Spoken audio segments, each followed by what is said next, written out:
Um, all right. But no, I'm really excited to have you all here because for me, this was obviously misogyny is and toxic masculinity is very regular and much more real for women and femme perceived people like on the regular. But I think one thing that really, we're not talking about that specific moment here today, but like what really got me is when seeing like rape apologia on Twitter and stuff, and just how mind blowing that was to me that we were still at that type of level with things. Oh So wait, one moment. Oh, yeah. I'm so sorry. Can I get a little CW for my chat for what we're going to Oh, be that's a talking good about? idea. Yeah. Content warning Yeah. for rape and sexual assault. But seeing things like that online really blew my mind. And I think, especially in regards to like toxic masculinity, consent, uh, I wanted to start talking about it a lot more and hear a lot more women and femme perceived people uh, and then just of course men talking like how we can fix it as well. So also with like education, that's things have to continue being like educated, and that's why I want it to be a reoccurring panel. And I'm so glad that you guys are all here because Dark, I know that you talk about this a lot. um Merrick, I really was excited to have you come on too because you talk so much already with like sex work and consent, and you just really always kill it with how you talk about it. So it was, Thank you. no, yeah, it was just, you always do it so eloquently and like in such a, yeah, just a very easy way to learn. And so I was really excited to have you all here. Everyone, I'm sorry, but that was just, what that with both Kirk and Merrick there. But like to get started on it, um I'll introduce, we got Alec Gunter here. Many of you recognize him. We have Katarana here as well. Also, if you guys use command guests in my chat, we have Merrick DeVille. Zen's Rules, we try not to think about him. And Shark 300. Um, and we were going to have Tina and Ray come. They just couldn't make it because of some life stuff. Hopefully they'll come down later down the line. But and I actually asked Katarana for some advice on this as well. That was, I think, they brought up a really valid point there, is just bringing up marginalized voices first, and especially a lot of the people that are, the topic of this, especially with misogyny. Part of one thing that I wanted to talk with women and femme perceived people is hearing their own life experiences, and then obviously not for debate, but for like, how do we discuss these things and how do we move on and how do we educate? So, and that's the hope going down the line, as many intersectional voices as we can with trans women, with non-binary folk, with Black women, Muslim women, all sorts of things. That's what I'm hoping to do, continuing down line with this panel. And then also, if we can, if anyone's interested in a chat advice like segment where we can talk about men's issues and toxic masculinity, how to form relationships that aren't toxic, that aren't detrimental to both men's health and women, well, and non-binary. So with all of that started, actually, can all of you guys introduce a little bit about yourselves and what you do, starting with,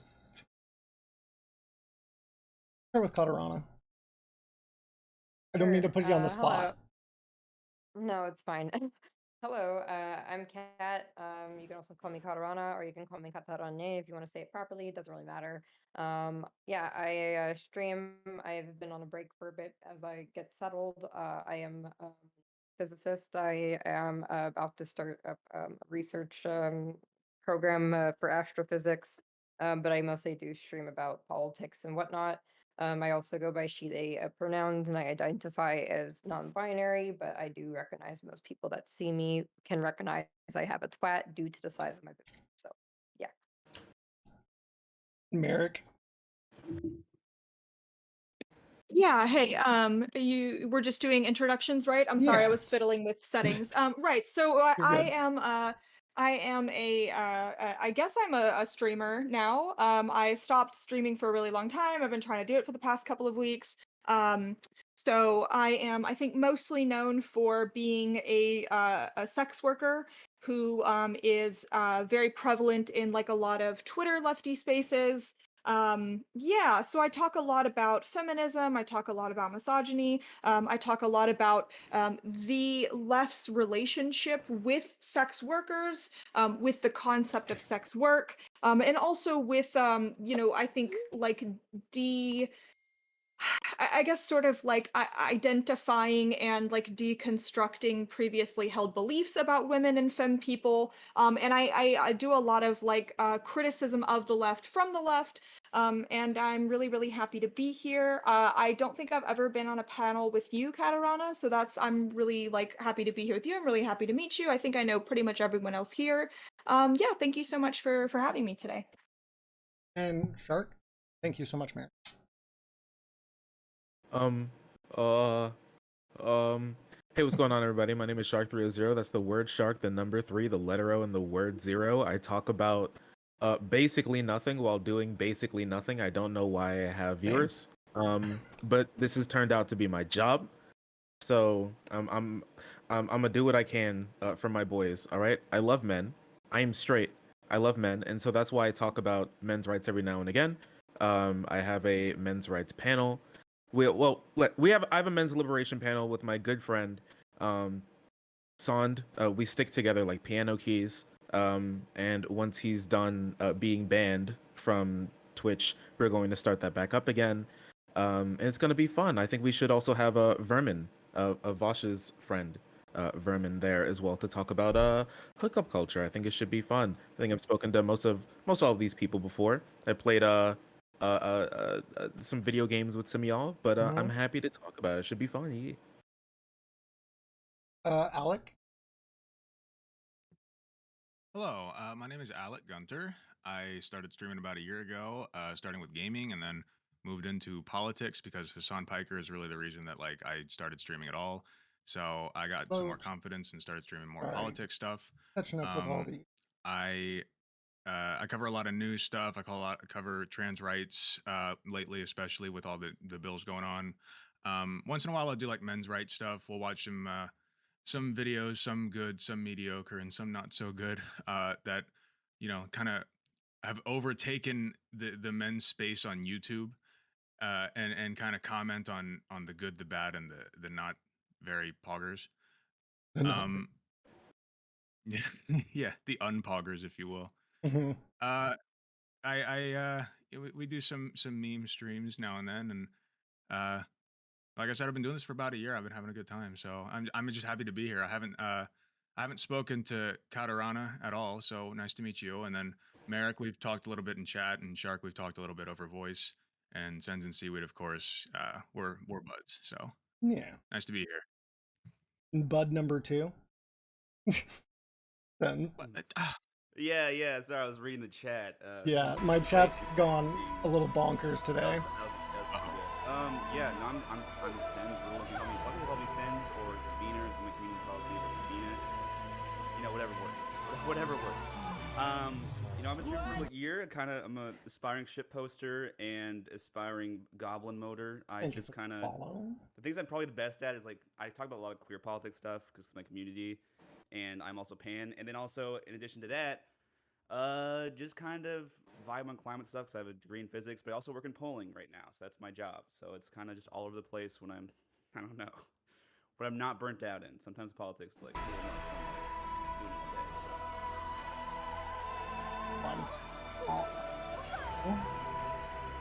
And I'm just like the Batman. I watched the Batman last night. He was just like the Batman. But instead of fighting crime, I'm fighting.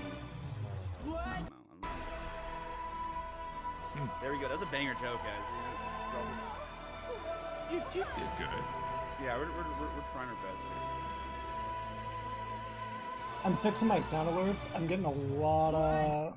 It looks like I think I'm getting banned. Yeah. Yeah. Love those. My favorite part is when like it makes you reach a milestone, so you check your followers and you're like, oh my gosh, I'm at 10,000, I know, you're like, and then it's done, and it's like you actually have 5, and then you cry. Yeah. Yeah. Thank you, Nightwolf. I Put feel. on slow mode.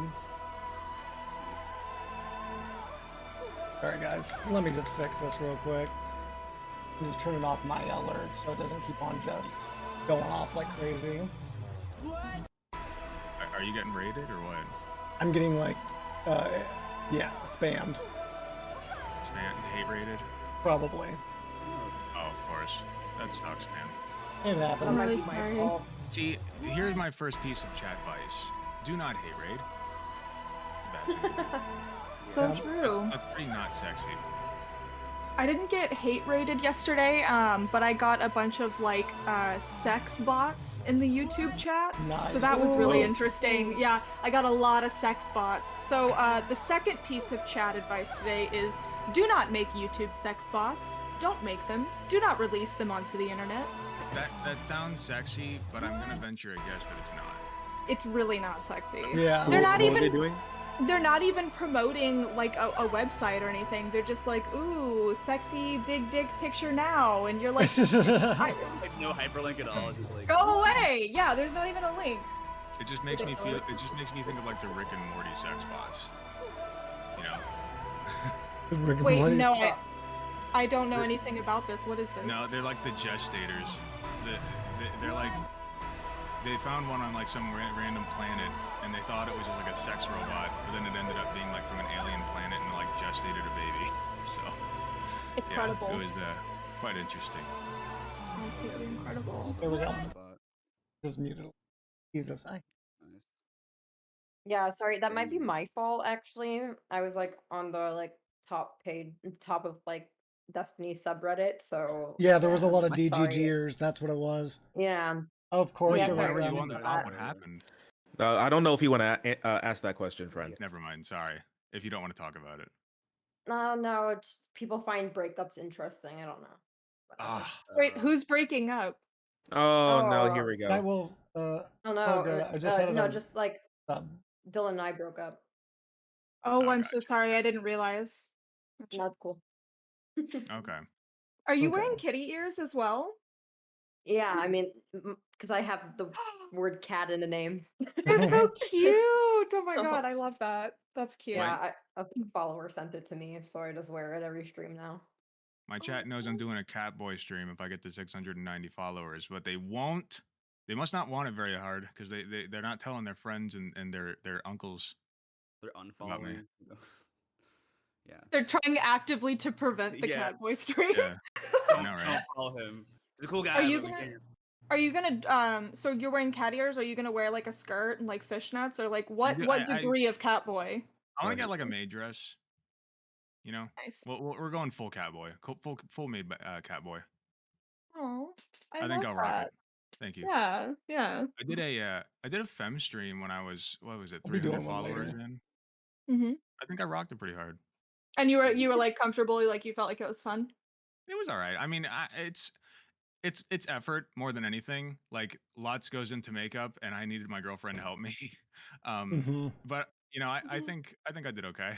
And she said I looked really good with mascara. She said that it made my eyes pop. So I tried to use that for a while, but I don't know if I'm doing it right. I gotta get her feel to like- help me with it again.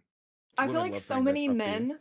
Well, it's true. So many men have like really long, beautiful, really lush eyelashes naturally. So then when we Mm. put mask, I know. See, I see your reaction. It's not fair. It's really fucked I'm- up. I It's am not jealous. fair. I am coping and seething. So yeah. So when we put mascara on you guys, it's just like, oh my god, it's gorgeous. Yeah. I Literally, thought it was a good look. I get so mad. Like I was sitting next to my brother, and I'm like, "Why do you have those? Like, is there a reason? Like, is there a utility?" And You're he's- literally not using them the way they're supposed to be used, right? Like, give them to me. I will use What do you mean? them Wait, properly. wait.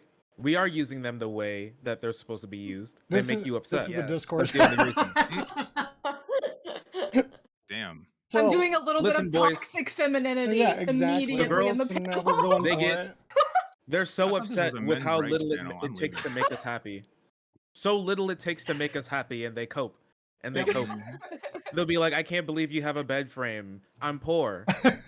All right. Like your TV will be sitting on a box that you moved into the apartment with for the last 2 years. What's in the box? Only God knows now. Okay. They Okay, every this single is time ridiculous they talk about it. bullshit. No woman ever has been like, "Oh no, he has a bed frame. We're No, all he going, doesn't have a bed please frame. God, Yeah. get a bed frame." My Why? gosh. Yes. I've Why? gotten Why? buggoed for the Why? lack Why of is bed frame mattress on the sometimes. floor? Why is mattress on the floor? Why is mattress on the floor? Do you like You dust? Is that you like ever your favorite gone? pastime? Do you just Girl, you ever gone to fuck a 27-year-old man and been like, "Why is your mattress on the floor? What the no? fuck is Because wrong the with second you?" I would, the second I walk in and I You would live see it like on the this? floor, I'd say You I'm gonna go leave, home. right? I Oh would my leave. God. Okay, what if he Incredible. has a Very little what if he has a give. bed frame, but but instead of a bed, there's a nest? How would you A feel about nest. that? Wait, okay. Well, hold on. Does when you say instead of a bed, you mean like there's like a box spring and then like a pile of clothes, and he gets in and kind of skitters around like a dog That would and be like great, pushes things Prodigy. Thank around you. and settles into the nest? Nightwolf, stop Is turning that it Yeah, on but what it's you're emote all only, clean please. clothes though. It all smells like I don't Tide. want emote only on. I'm fine with this. Also Okay. say Tide. We have it on sub only right now. Well, wait, Oh, hold God. on. By Tide. It Well, depends that on the amount doesn't, of back like- support that you need, I think. What do you mean? How much back support? What are you talking about, lady? Okay, listen, you. I did aerial What, I'm leaning up acrobatics against the wall? for years, okay? I have a bad back and I got bad knees. I'm a 45-year-old in a 27-year-old's body and I need back support. Thank you. Yeah, I Wait, can like relate. Thank you. what are you talking On top of about the though? hairline, Like, so. wait, do you lay your back to the like the headboard sometimes? Yes, that's why it's Yeah. there. I have Yeah, new. That's why you Oh. get a nice cushiony one, and then when you lean up against it, you're like, I'm on a moon and a cloud at the same time right Oh now. Like, no, when I need to sit up, I just sit in my computer chair and then do work because I actually like to do work instead of you, unlike you. Yeah, I used All to right. do that when I lived at my parents' true. house, like sit against a bed frame. But now it's I use my bed for two things. One of which I will. Well, you know what? I say it all the time anyway. We're still off track. Reading is what I meant, of course. okay, Yeah, I use my sleeping bed as and a reading the dining Bible. room. Yeah, reading the Bible. Sleeping and reading the Bible. The excerpt that speaks. Thank you. Amen. We The love only Leviticus. We love Leviticus. the only here. time I tell girls John, to get on their they're fine knees to is boost to praise my the Lord Jesus viewership. Christ. I just sit down and listen, Alec. Well, It's fine. We'll Don't just tell still them what ban to do. them. Yikes! Yeah, come on. In this dude. in this feminist economy, yikes! true. That's a death sentence. All right. Let's look Now back that we're handling the That's so OG true. Prodigy came in here. Thank you. Who's always a boss. If you guys A G, straight don't up. know, and it was like, do you need me to just start banning all of them? I'm like, yes, thank you. But Wait, so somebody messaged me and they popped into my chat and they were like, respectfully, it wasn't malicious at all and had nothing to do with Cat. Someone linked Destiny to stream before he even knew Cat was on it. It's not a hate raid. Please tell them. So I only half paid attention to what's happening, but people are commenting things like this in my chat. So just Okay, for what it's Okay. worth. Yeah. that's okay. nice at least. I mean, if they're spamming, I thought it's a hate raid, but Yeah, I mean they were spamming I dicks, was so yeah, They were That was spamming one. dicks? That was one. that's, dick I that's a saw, hate right? raid. well once, a but they dick were just raid, coming in yeah. crazy. Greg. They Yeah. were coming in at love a raid. degree that I could not keep up with the follows. Like I Oh, do you did mean not. the dicks emote? Like a flood Like- of dicks? No, it was like No, what's it called when it's a whole bunch of letters and numbers like forming it? Oh, you mean like the 8 equal D? No. Yeah. Like it was No, giant. the It was whole, like one of those. art. Like It's a actually massive Oh, the dick. text art. Yeah. Oh, the Yeah. text Yes, art. text art. Okay. Yes, I'm glad we're acknowledging it's art. Okay, it is. Does it really so matter much- how big it is? Come on, so guys. much time into that every Yes, day. it does. We can get into Don't that. let anyone tell you otherwise. Oh my gosh. Thank you, Yeah. Prodigy. Oh, I have come here to bring all the toxicity to this panel. Absolutely. Beautiful. Uh-oh. I'm ready Actually, to go. now let's. Yeah, much that's misogyny. beautiful. This is Oh like my god. Oh, sorry, go ahead. I'm sorry. I'm just seeing the most exciting thing I've ever seen in my life, and it's just saying PasodaBot ban wave, and it's like this. Nice. Thank you, That's Prodigy. satisfying. That is satisfying. Oh my god, I'm actually kind of turned on by this. Anyway. Oh my god, we're on. You know why there's so many people? Because Destiny has your tab open on his stream. Looks like. Oh my god, of course he does. Yeah, there Anyways, you go. I am in the big leagues now. Okay. You're in the big You leagues. sure are. I guess that puts all of us up there. Yeah. All Say, right then. say his name 3 times. He might I had a hop run-in in. with Destiny a while back. Beetle He banned my Geistiny. original, or banned. He blocked my banned. original account. So But I get around. let's thanks, Alec. Let's just jump I get into it around. though. Let's just get So into starting off, like, for Katarana and Merrick, whoever wants to go first on this, but just like talking about misogyny, like I guess what's the most common form of just like seeing it every day? Like, because I feel like a lot of men, like, just kind of like racism, people are just like, this thing has to be like this. Somebody has to say the N-word and then it's racist. Maybe. You know what I mean? Right. And so, like, I feel like that might be the same case with, I'm sure it is, with actually how misogyny is on the day-to-day. Well, do you want to take this first, Cat, or should I? I'll let you start off and then. Sure. So I think that this is a pretty commonly held belief that if we are not literally like get back in the kitchen posting, that there's not actually any sort of misogyny happening, which is not really how this works. So I really like that this is the topic that you chose to bring up and to pick because I think that like interactions that are invisible to outside people or interactions that when you actually are like, hey, you're kind of being a dickhead right now, and other people are like, oh, you're such a triggered feminist, you're being so sensitive, like I talk to other people this way, like there's a lot of that happens, and I don't often see people acknowledge that this is a reality. So I really appreciate that this is the topic that you wanted to lead with. So I think that for me, it's going to look different than it does for Katarana. And I think that we all here understand like the concept of intersectionality. So like Katarana is going to get like misogynoir, whereas I am not going to experience the racist undertones or the racist elements that come with that. So I can't really speak to that. What I can speak to is that I am very overtly, very vocally a sex worker. And I think I'm also like, not only am I a sex worker, but I'm a sex worker that has decided that I will be in politics. So it's this sort of colliding of a very contentious it's a very contentious intersection, I think, especially because a lot of leftists are actually extraordinarily sex negative. A lot of leftists have views on sex and sex work that I would actually consider closer to second wave feminists. So the way that I experience a lot of misogyny is people assuming right off the bat because of my job that I am actually a moron who can't form a logical thought. So I get a lot of people immediately talking down to me in a much more overt way than they would to a lot of other women. I think that a lot of what I experience is people think that if you are a sex worker, that you do it either because you are a desperate victim or because you are actually too stupid to hold any other sort of employment. So this is something that I get a lot of people talking to me like I'm a child, talking to me like I don't actually deserve any sort of basic respect. So I think that that's like more the most common. Just people really feeling like they can speak to me as though I am like 18 or 19 when I'm like Mhm. almost 30. So I get a lot of men also trying to tell me sometimes I get men trying to tell me about sex work, which I think is interesting. So it manifests in that way as well. And I think that I do occasionally. Wait, can I say like? Can I say? I don't want to say slurs because I think that like terms that are horrorphobic are not like.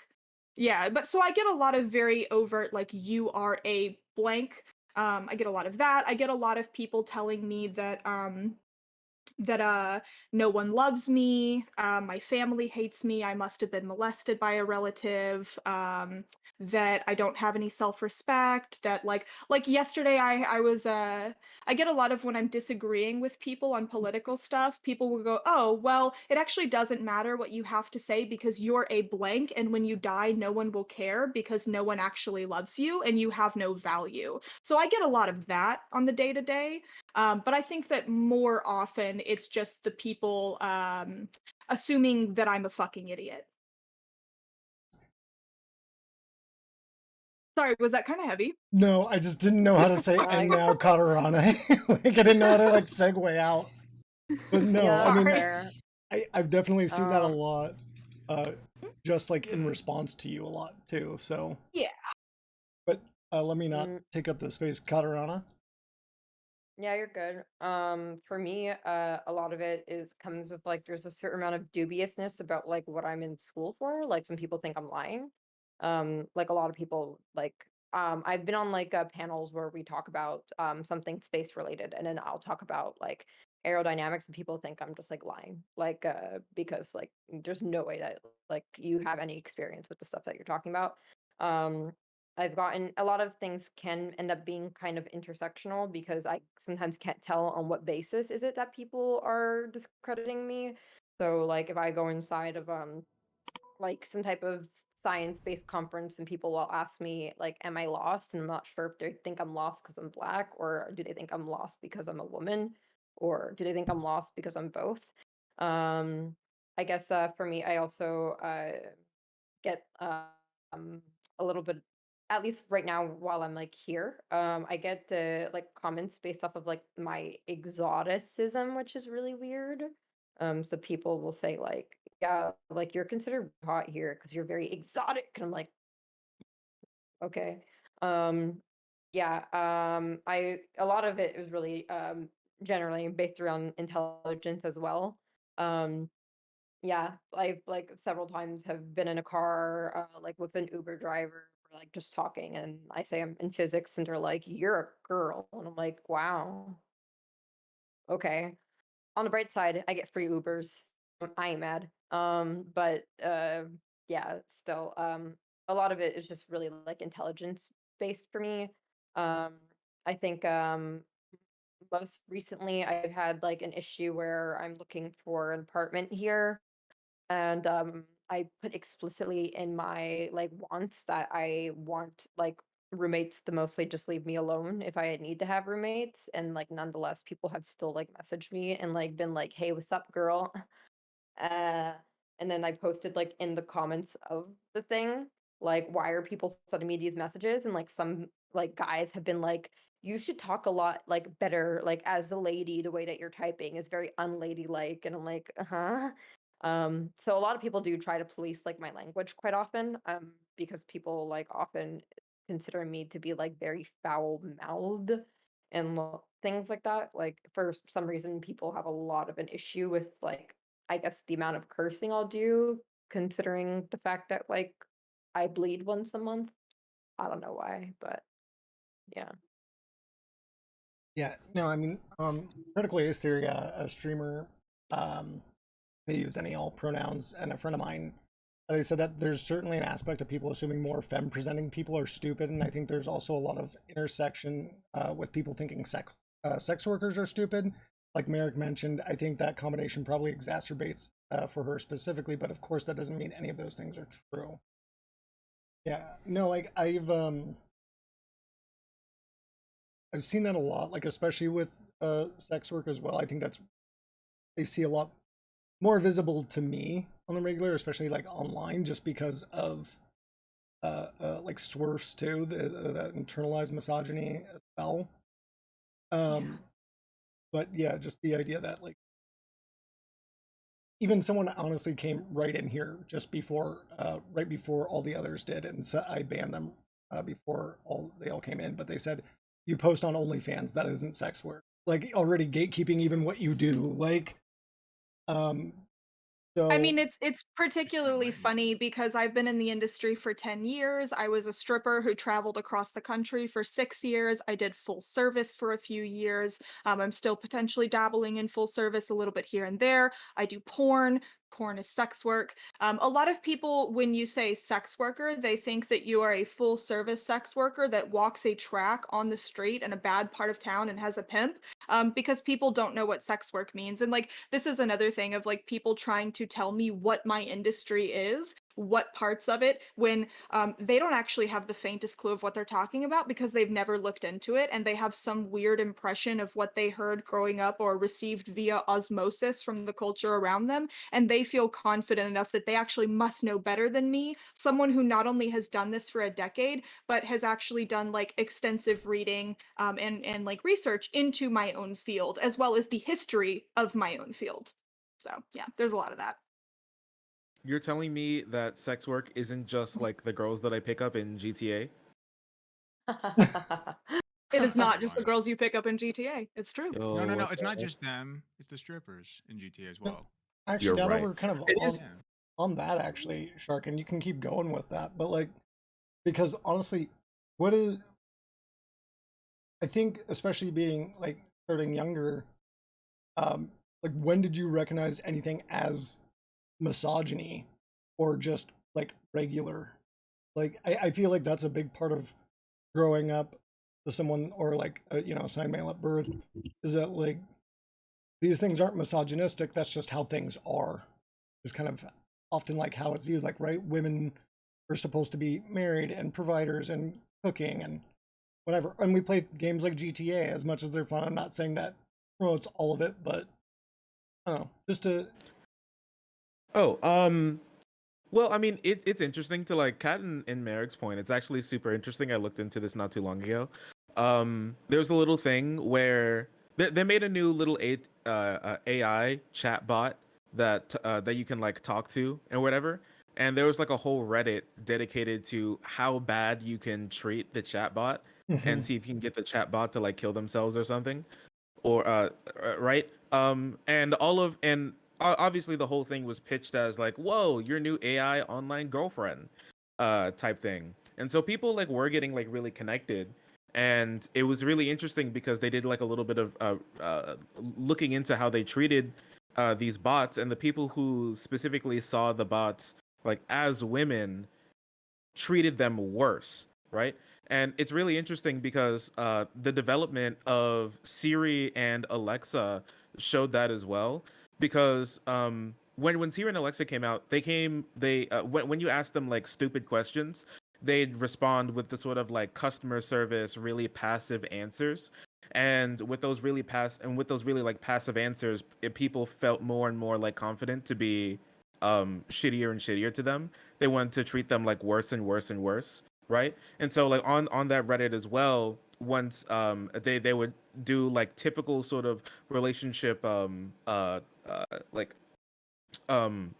abusive relationship like techniques. They would like gaslight the bots, and they would like actual gaslighting, not internet politics gaslighting, like actual gaslighting the bots, like actual abusing them, telling them that they're worthless, like the hot and cold, like not respond and then like respond super quick. Like they went the whole 9 yards. I think they like looked up some research to look up abusive tendencies just to do it to the bots, right? And so even like Apple and Amazon had to change up the bots algorithm a little bit to make them respond more like forcibly and respond more assertively when you said things like Siri, suck my dick, instead of her being like, I'm not that type of service bot.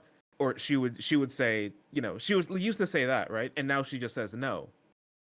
Because I mean, people do this a lot. It's the same that people feel on the other side. People do feel like more like comfortable around women too. They feel like more passive when you have when they want to go like speak to some suspects or something. A lot of the times they'll send in women. When you need to like give bad news to like a family or like a patient or something at a hospital, they'll send in women too. They'll be like the universal sort of bomb diffuser thing there, because people just feel more comfortable just be like with women. I mean, this even happens with like a checkups as well. People feel more comfortable getting like a checkup for their like kid for like sports or something by like a woman and not a guy, even though a guy would be like perfectly fine and capable of doing it. So yeah. And like I don't know, the youngest I mean, I don't really necessarily remember when I was like, oh my gosh, that's misogyny. I kind of just like right. grew up and know like, okay, yeah, that's probably like less cool type thing.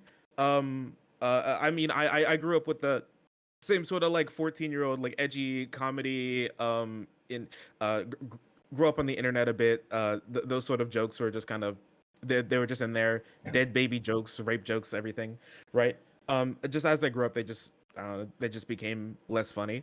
I grew up in more of like a traditional household, in the sense that I am Christian. My parents are Christian and everything. And they have the whole structure as like father's like the head of the house, and my mom is like concretely under there, under him in that space. But they both like work together. Like my mom isn't like subservient to my dad, right? My mom like handles like most of the finances and handles most of the shopping and handles most of the food, right? That sort of stuff. And they like work together, and I've never like felt like my dad's the one that just like runs the show. It's the sort of like thing where they work together. They have like but there's like a concrete sort of like direction there. My dad always asks and treats my mom with like great respect, and I think that's more biblically accurate for a family structure than like the mad tyrant dad, and the scared timid mom sort of dynamic there, right? And so I've always grown up in a place where treating women is of due importance. I didn't grow up like Ricky, my daddy said treat young girls like your mother, but he did say treat them well. Well, thank you, Art. I was also just going to ask Alec and Sens as well, like, with, again, kind of going off of that, like, is there anything that you ever, like, recognized earlier on? Like, because I feel, again, like, most men in general aren't getting that type of information, like, early on. That misogyny itself is, like, a thing, for that matter. For me, I grew up conservative. Both of my parents were very conservative Catholics, and I grew up in Ohio, so like it's kind of a mix in the Cincinnati area. Um, so I grew up conservative personally, but I was around some other liberal people, and um, like I guess I never personally saw it, or at least I didn't recognize it because like I'm going about my life as a kid, and like it's just not something that I think about. Like, and I always had when I was a kid, like I wanted to grow up and be this big, strong, manly dude. So like it never really bothered me. Um, in that sense, I don't know if I'm making sense so far, but um, No, it I'm trying does. to think of like the first time I would have recognized it. I guess would have been I don't remember any specific instances, but if I had to guess, it'd be like in middle school, because that's like when puberty's taking place, and guys are starting to be more jerks to not each other, not just each other, but like also to women. And you know what? Like in first, second, third grade, it's like, oh, girls have cooties, whatever, and then girls would do the same thing to Mm-hmm. boys, and it's like, that's we could talk, we could get into the nitty gritty of that, but to me, that's more innocent than anything. It is like I think there is a sense of we instill that in them a little bit, but once you get to like puberty years, then it starts to become a little bit more malicious, where it's not just the cooties now. Guys are like actively treating girls like they're lesser, like they're not as smart. They'll talk over them, they'll tease them more, etc. Um, so I think that's where I like if I had to like have noticed it at some point, I think that's where it would have been. But it's hard to say because I really didn't pay attention to it. Yeah. Um, Well, I I think that's think kind of my point, though, too, is that, like, how yeah, much was actually exactly, even paid attention to? exactly. Um, man, for recognizing it for what it was. Another thing is I went to an all boys high school, so like that made it Yes. even harder. Oof. um, Ooh, yeah, ooh. so like I didn't have like girl peers at all. There were just not girls around besides my sisters. Um, so that was an interesting experience. Then I got to college and I saw girls walking around with backpacks that were my age, and I'm like, what planet am I on right now? This is weird. Because I just gone like 4 years, like a quarter of my life without seeing girls, like hardly at all. Um, so I don't know that I was paying attention much in college. Man, I don't know. All good. We It's we yeah, can move on it's to another difficult. topic, I too, mean, soon. it's just not something that I really recognized or paid attention to much. I wish I had a better answer. No, I mean, I think that's I mean, that's kind of what I'm getting at just in general is I feel like Yeah. I never thought about it. Hold on, Kat. I don't know if I have enough. Okay, I do. Cool. Cool. Well, Thank you. obviously I should say that I recognize it now. I could get more into that, like because I'm a nurse, right? And that's typically considered like a woman's job traditionally. Thank you, So I could Fat. get into that a little bit. Um, Yeah. like what Shark was saying, there are advantages to being a woman when you're in the healthcare field or when you're in an investigation or anything like that. But there are disadvantages as well. Um, Hot take. another one of the advantages though is I remember when I was in the hospital and during a clinical, um, there was a woman that did not want any men near her, no men near her, you know. And of course, the doctor had to go in, but since I was just like a nursing student, I was literally standing outside of the door just talking. And the nurses came up to me and they were like, "Can you scoot away from the door, please? The patient in there is actually triggered by men." And I Mm, was like, oh, interesting, okay. And of course, I wasn't fighting it or anything. I was just like, okay, well, that's interesting. Um, so there is that was I don't know if I would call that bad. It was kind of eye opening, I guess, where it's like, oh, that wouldn't have happened if I had been a woman, huh? But like the other hand would be I worked with nurses aides a lot in the nursing homes, and most of them were women. I think I had like a couple of guys. And there was such a huge difference between how they treated even the woman nurses, but especially the aides, versus me. Like I was the guy in charge, regardless of whether I was actually the guy in charge. You know, mhm. like there was an aide who was trying to clean this guy up one time, and he was like, "Get out of my room! Get the fuck out of my room!" Right? And he was like a little bit out of his mind. I don't blame him entirely, but like she comes up to me and she's like, "He doesn't want to get cleaned up. He's got to get cleaned up." And I was like, "Okay, well, let me go with you." And we walk over together, and I'm like, "Just wait out here." And I walk in and I'm like, "Hey, man, what's going on?" He's like super calm. He's like, "Oh, just whatever." And I'm like, "Well, do you want to get cleaned up? I got the aide here with me." And he's like, "Yeah, I guess." Like I don't know. It's my presence, I guess, is different from that of a woman's. It's uh I guess it feels like I get a lot more respect, you know? Like I have to be the one to step in even if I'm like not the one in charge. Mhm. And it's interesting how that works. It could be because you're tall too. That happens too. How people Yeah, just look I'm to people six who are one. yeah. Yeah. How people like that. That sometimes in like in those sort of situations, you unironically stand out. So people just kind of look for those types of people to be like, yeah, you're tall, do something, right? And like that's Yeah. unironically how some people in like a group mentality sometimes Yeah. that's how you're looked at. So it could be like two things there. I Um, usually love it, but that is true. Yeah, I mean, like I kind of relate to that somewhat. I mean, I went to college, much like Katarana, like with for physics. So I went into a physics degree kind of thing, and I Oh, don't very think I'm nice. like not smart, but I also am definitely not the smartest by far in our classes and stuff and in lab groups. Couple of my friends, two of them are like fem presenting, and one of them is like a genius and stuff. And we were always in lab groups together, and I would not know what the fuck was going on because I'm an idiot, and I was like just trying to figure shit out. And like half the time we had labs, people would go to like our other lab members would like go to me, and I was like, I have no idea what's happening. Like she obviously knows way more. Why are you going to me instead? So it's a lot of that internalized shit I think a lot of people have. I didn't really realize that until being in college and that seeing that kind of thing.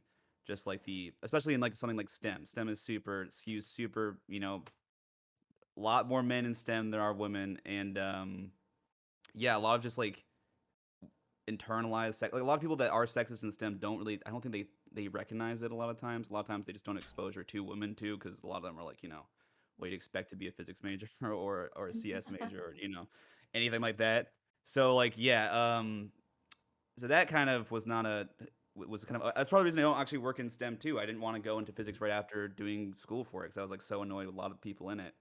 Um, and went into politics instead. And also, yeah, just misogyny. Not a fan.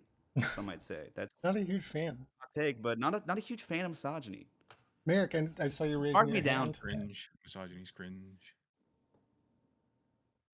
You're You're muted, Merrick. muted. Post streamer He can do moment. it. She can I do see it, I why you believe. have I'm those like, almost partner numbers. I, I love this. I'm like, people think I'm dumb because I'm a sex worker. People are like, no, we think you're dumb because you can't stream properly, beside it being your actual job. So I think that there's like a couple of interesting things that were brought up. The first is that you, Alec, feel like you are greeted with an air of more authority when you're interacting with people, and we do know that this is true, is that like while women are seen as more comforting, men are typically seen as more authoritative. So like I think it's a lot easier, we find in the studies that we do, to get people to actually like um listen to and behave with men in situations like this. So I do think that like it might be your imposing stature, but I don't think that you're wrong that it has to do with your gender either. The other thing is you bringing up STEM, which I think is also interesting, because there's a lot of discussion about how women aren't encouraged to go into STEM. And I don't know that that's always true. There have been cultural pushes in the last few years in several places to get women into the STEM field. And so we have seen that. But I think another thing to note is that for a very long time, we actually taught as fact that women had poorer spatial reasoning than men, that women were actually worse at comprehending subjects like the hard sciences and math and things like this. This was actually passed off as scientific fact. There is a Marxist professor named Richard Lewontin. Is anyone on this panel familiar with him? No. So Or at Richard least I'm not. so Richard Lewontin is a man who very, very widely celebrated in his field. He was really foundational for both population genetics and evolutionary biology. And he has a series that I believe he did he wrote a book and did a series of lectures in the early 90s called Biology as Ideology. And he talks about how in academia, actually, and yes, in the STEM fields, but overall, generally in academia, that there have always been people who use their previously held, hi baby, positions of authority in academia to justify shifting social paradigms, right? So like the thing with women not having brains that are able to handle things like math, things like spatial reasoning, things like logical reasoning, has been like a really, really longly held myth that a lot of men who were in the STEM fields wrote papers about and passed off as fact for quite some time when women were beginning to enter into colleges and universities in the STEM field. So I don't think it's like when you're like, yeah, this is something that I observed. Like, yeah, we know that people can observe it. And, I think standpoint theory is really important, but we also have like countless um we also have countless examples of actual papers being written about this sort of thing, which we now know to be not true, because if you follow or know anything about the deconstruction of biological essentialism along the lines of race and genetics, you'll also be able to see that the same thing happens with biological essentialism with gender and genetics, and that this is not actually how our genes work, and this is not actually how they end up expressing themselves in our brains along, things like gender and race. I think Yeah. that's actually Sorry, that was really long. no, that was No, you could. that was Yeah, really I good. was just thinking about like the example of, at least in my department, I had a teacher that had just basically said like, "Oh, I'm old. I can't hear frequencies that are too high anymore. So, women, can you just ask a guy next to you to repeat what you said because I can't hear your Mhm. voice?" Which isn't a very good way to start off, like considering this is like a first year class. Um, Perhaps it wasn't like intentionally misogynistic, but there is something very weird about being in a classroom where basically somebody comes up front and says, if you have a high pitched voice, I'm not hearing it. Don't even try speaking to me. If you need to come to my office hours, please bring somebody that I can actually hear properly. Yeah, so yeah, He's- I mean, that's He just said, like, "Bring a translator." Oh my yeah, god. essentially, like, yeah, can you please please bring a male Sorry, I don't translator? speak woman. It's like it's like a dog whistle to me, like a literal dog whistle. Well, he said that if you don't have if you have a high pitched voice, he won't be able to hear you. Is that right? Bas yeah, Yeah. Oh but, my like, god. essentially, like, even my voice is considered too high, Oh, so wow. basically bring a baritone or don't talk to me at Yeah, all what the type of hell? It's thing. Look, so I'm sorry. If that's the case, that teacher like either needs some kind of like hearing assistance device or they need to get a new teacher. Like Have you ever heard of tenured. tenure? Yeah, they Yeah. have like a You thing with that, like with unfortunately. separate, but like yeah, yeah, tenure um is crazy. yeah, but overall, once again, I guess, yeah, the whole thing with intersectionality really like happens to come in more for me, but like, my experience in the STEM field has been like, I don't know, quite, I don't know, tragic, I suppose. Most of the time, like sometimes it could be fine, at least when I'm interacting with like people more on an extracurricular type of way. But like I think the only reason why I was able to finish up university was because everything was online for the last year because I just could not keep on going. Like I graduated with like 2 restraining orders like against my classmates because like I just could not be in the same space with people like a lot of times like even right now when like I'm supposed to be visiting my friends, someone's like, hey, can you meet me back at school? And I was like, I refuse to go back to the site of trauma. Like I want nothing I can't even look at my university anymore, just because of like so many different types of like sexual harassment, sexual assault, microaggression, just it's so much like it makes me uncomfortable to even like go there.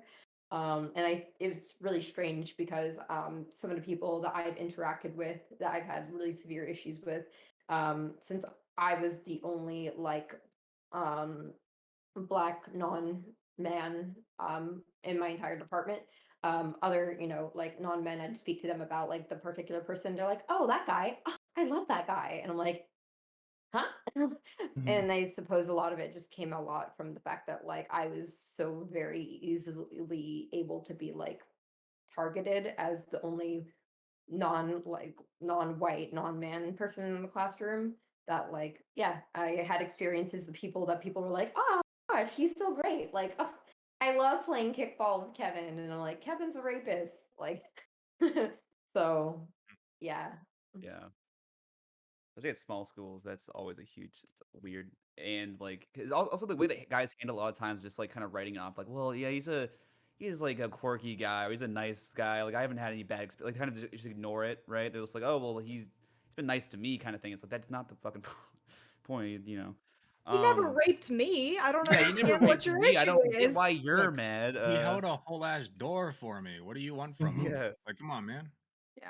yeah. We peed in the same urinal once. What do you want me to Yeah. do? We Holding What each cross do you streams other. and expect from me? everything. We Merrick, cross streams. You can't undo that bond. You had your hand up. Yeah, I guess I like that you mentioned that, Katarana, because I've had really similar experiences, though most of mine are online because, I'm not going to a university. But there's been a lot of like, oh my God, this person is so cool. Like, I love them. They're so funny, like they're so great. And I'm like, man, they made a post saying that I've had 37 plastic surgeries and I look like a piece of cauliflower. So that's great that you like them, but like damn.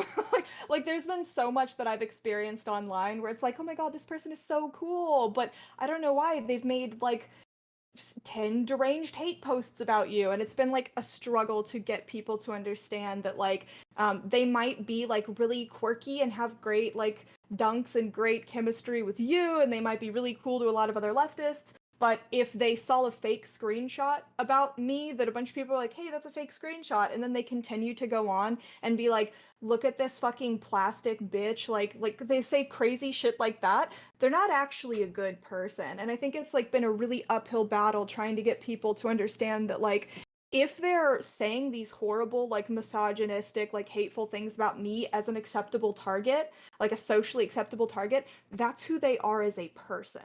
Because like even people that I don't like, I don't attack them for like things they can't change, right? I attack them for their ideas. So it's been like trying to like fucking shake people and be like, I don't care how epically anti-capitalist they are. Like you're actively not seeing the things you don't want to see. And so like I understand that frustration as well. I never have gone to college, but I've definitely experienced that in like social groups. So I just appreciate you bringing that up.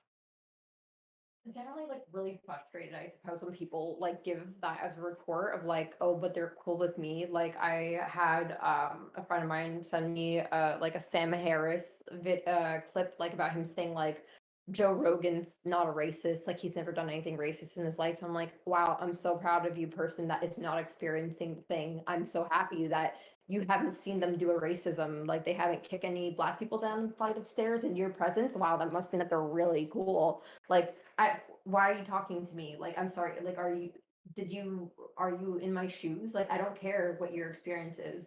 Same thing, like, happens all the time for some reason for people in power. Everyone comes out and says, like, oh, like, I don't know, I went on Ellen and I never saw Ellen yell at her, like, staff as, like, Yeah. cool. Like, I'm so happy that were you there 365 days a year? Like, why are you talking to me once again? Yeah, honestly, it just, and I think this is going to be a fact of our lives for the time being, is that it's just going to take a lot for people when they like someone um to I don't know, cancel Move on them with or that. whatever. Yeah. Yeah, to say Or that they're just bad. or It just be like like, once oh, once you build up enough like goodwill, you can start to chip away at that. It's kind of like it is kind of like a little reservoir. You have your little cancel reservoir where okay, you can harass this many children online if you write this many good songs. It's kind of like it's kind of like what Kanye was doing honestly with Kim and Schmeat Davidson. It's like what he was doing is genuine actual deranged harassment, and he like threatened to find and hurt somebody recently, and that didn't even get him like banned. And he still has this like raving quivering mass of gelatinous fans who will say that he's like super cool no matter what. And like she showed her butt on the internet twice, and she's been divorced before, so something's not adding up. So and when he like blatantly lies that he wasn't able to see his kids when 3 hours after he dropped them off at school. I mean, it always starts with just like some haha, oh, he's so weird, he's so quirky, whoa, look, he posted this like unhinged, like at the time funny post about like the Avengers, and now we know that this is some like unhinged mental breakdown, right? Like, oh, it's so funny until somebody ends up like dead or hurt or something, and then we're like, oh wait, no, this wasn't fun at all, I guess, for the people who are actually there. It just, especially when a lot of guys are given like uh it's in like insular groups, guys are given um the benefit of the doubt when it comes to his versus her words. Sometimes if it's like a he said she said situation, it can go like some like depending on the community, it could be like no matter what she says he's always wrong, no matter what she says she says he's always wrong, right, or something. um but honestly, in like a lot of more like smaller insular communities, or when you're like a fan or you're like renowned in the space, it's kind of you were just given the benefit of the doubt until like there's a video of you like picking her up like above your head and like just throwing her off of a parking garage or something, you know. true. Yeah, that So happens. Dan Bilzerian actually broke, I believe it was Janice Griffith, when he threw her into his pool, and she was like saying no, no, no, like stop, stop, stop, stop, stop the entire time. He actually broke her foot in that instance, and a lot of people were like, after that happened, a lot of people were like, well, like, she was just there to get clout, or because he has money, or like whatever, like it's not really that big of a deal. And like people who were like, hey, that's kind of actually not cool that he did that, there was a ton of pushback against that. So yeah, I mean, I think that you're right, there is absolutely this idea of like when we talk about like abuses of power, and like um when we talk about like power differentials, especially with like men in the spotlight, there is always a lot of like, okay, well maybe he did something bad, but she was doing this, or she was doing that, or she is this, or this is her job, or like, things like that. So Yeah. I mean, we see shit like this all the time, constantly. There was a Twitter post I saw where there was a girl who was like, it was the first date. I don't remember. I'm paraphrasing, but she basically said it was the first date. Didn't go well. She said she dodged like 3 kisses, and then the guy at the end of the date, without her consent, grabbed her in a hug and picked her up off the ground, right, on the first date. And she's like, it did not go well. And she said her response was, "Oh, you don't have to do that," which I thought was a great response. But um, no, it just like I saw in the comments there were so many dudes who were like, "Oh, what do you mean? That's normal, dude. That's normal behavior, bro. Girls love it when you do that. If you treat them right." It's like, no, it literally never hurts to ask. Okay, you say, "Hey, can I have a hug?" They say, Hmm. I'm not comfortable with that right now." That's it. That's So, literally it. I promise you, you will not die from that. You will go home, wake up the next day, and if things don't work out with you and that girl, you can find somebody else who would be more than happy to hug you Yeah. after the first date if you guys are both comfortable with that. Like, Big problem. it baffles me. Honestly, the worst I thing don't that's get gonna it. happen is that it's gonna be slightly awkward for a second because, like, yeah. you'll just be like, let's say At she Yeah. does want to first, hug, she'd be like, yeah, okay, but like, whatever, at then you get first, the hug. Like, it doesn't, yeah, no one's you gonna just say, be "Hey, crying. like, hey, can I get a hug before I go?" Like, and they're like, and if they don't want it, then they can, you can either read that if you're paying attention, or they'll just say like, "Not right now." Like, Yeah. Merrick, It's probably more just awkward to go ask. through Uh, with it, and yeah. hold on real quick. Merrick, you were trying to make a point, I think. Yeah, so we've seen a lot of discourse online in the last few months, like I think in our circles about Mm-hmm. the idea of like what steps to take as a man or as a mask presenting person to be cautious. I think in interactions with women, we've seen a ton of discourse around this. And I remember at one point there was the discussion of like if a girl invites you over to her house. Is Yeah. that her explicitly Mm-hmm. saying, yes, I am going to fuck you? And of course, you know, when this was discussed on streams, there was like a very nuanced, like, hey, listen, this world is not kind, this world is not nice. If you are a woman, if you are a femme presenting person, for your safety, like probably the most practical and the best thing for you to do is not have people that you're unsure about like alone in your home with you. That is probably the most practical advice. So this was how it was presented on stream. However, on Twitter, there were a lot of discussions about, you know, shit tends to roll downhill. So Mm-hmm. on Twitter, there were a lot of Yeah. discussions about how, like, if you were like, hey, um, if a girl invites you over to her house, please understand that that is not her looking you in the face and saying, we are going to have sex, and I am totally cool with that. And like, if you were saying stuff like that, people would be like, oh my God, like, you know, it's people like you that's making dating impossible. You know, that's so fucking insane that you would say that. And like, at one point, someone said to me that I was actually creating incels by having this take. So that was a little spicy. Um, but like we've seen a lot of, I think, pushback against the idea of you being able to be like, hey, you actually can check in with people before you just go for it, right? And I think that that pushback is, I understand where it comes from, but I think you actually can be in a romantic or sexual situation with someone where you can like check in with them. You can Mm-hmm. make sure that you're not pushing boundaries, and you don't have to think of yourself as this sort of like masked, mysterious, like Don Juan. Like, I'm sorry, Yeah. you're not. I know that that's like the image of yourself that you have in your head and that you want to cultivate and that you think is absolutely necessary as for the art of seduction, but like that's not really how real life works, and you actually can create like really good romance and intimacy with a female person without being like, I just have to go for it and sweep her off Mm-hmm. her feet and I just have to grab her and pull her in. If you grab me and just pull me in without asking, I'm gonna be like, get the fuck off me. Like, I'm I not gonna like that. And people are gonna be like, oh well, that's because you're a sex worker and you're damaged and you have trauma. But it's like most people I saw someone just go, oh, but like this is Yeah. what people will say to me. But a lot of women will express this, and this is actually a very normal thing for women to want you to have like a clear delineation of physical boundaries, especially when you don't know them very well. Yeah, I don't understand this whole idea where people like think that everything's like When Harry Met Sally or like Hitch and everything's Mm-hmm. gonna just be like just have a fucking conversation. Like, you're not Will Smith. Like, chill out. Like, it's not. like I don't need all this extra like flamboyance. Like it's okay to just sometimes ask like questions directly. Like it's really not going to hurt anything. And the whole idea, like I don't know, I've like been on the receiving end of like somebody that thinks that like inviting you over means something, but like I don't know, like people really need to sometimes get in a headspace of like not everybody has like the same like, you know, lived experience as you. For example, like after a date, I typically try to get home as soon as possible because I never know when my medication's going to run out and then I'm going to suddenly get very sleepy in public. So I usually just ask like, can we go to my house so that we can continue talking? But once I get tired, I can just go to bed.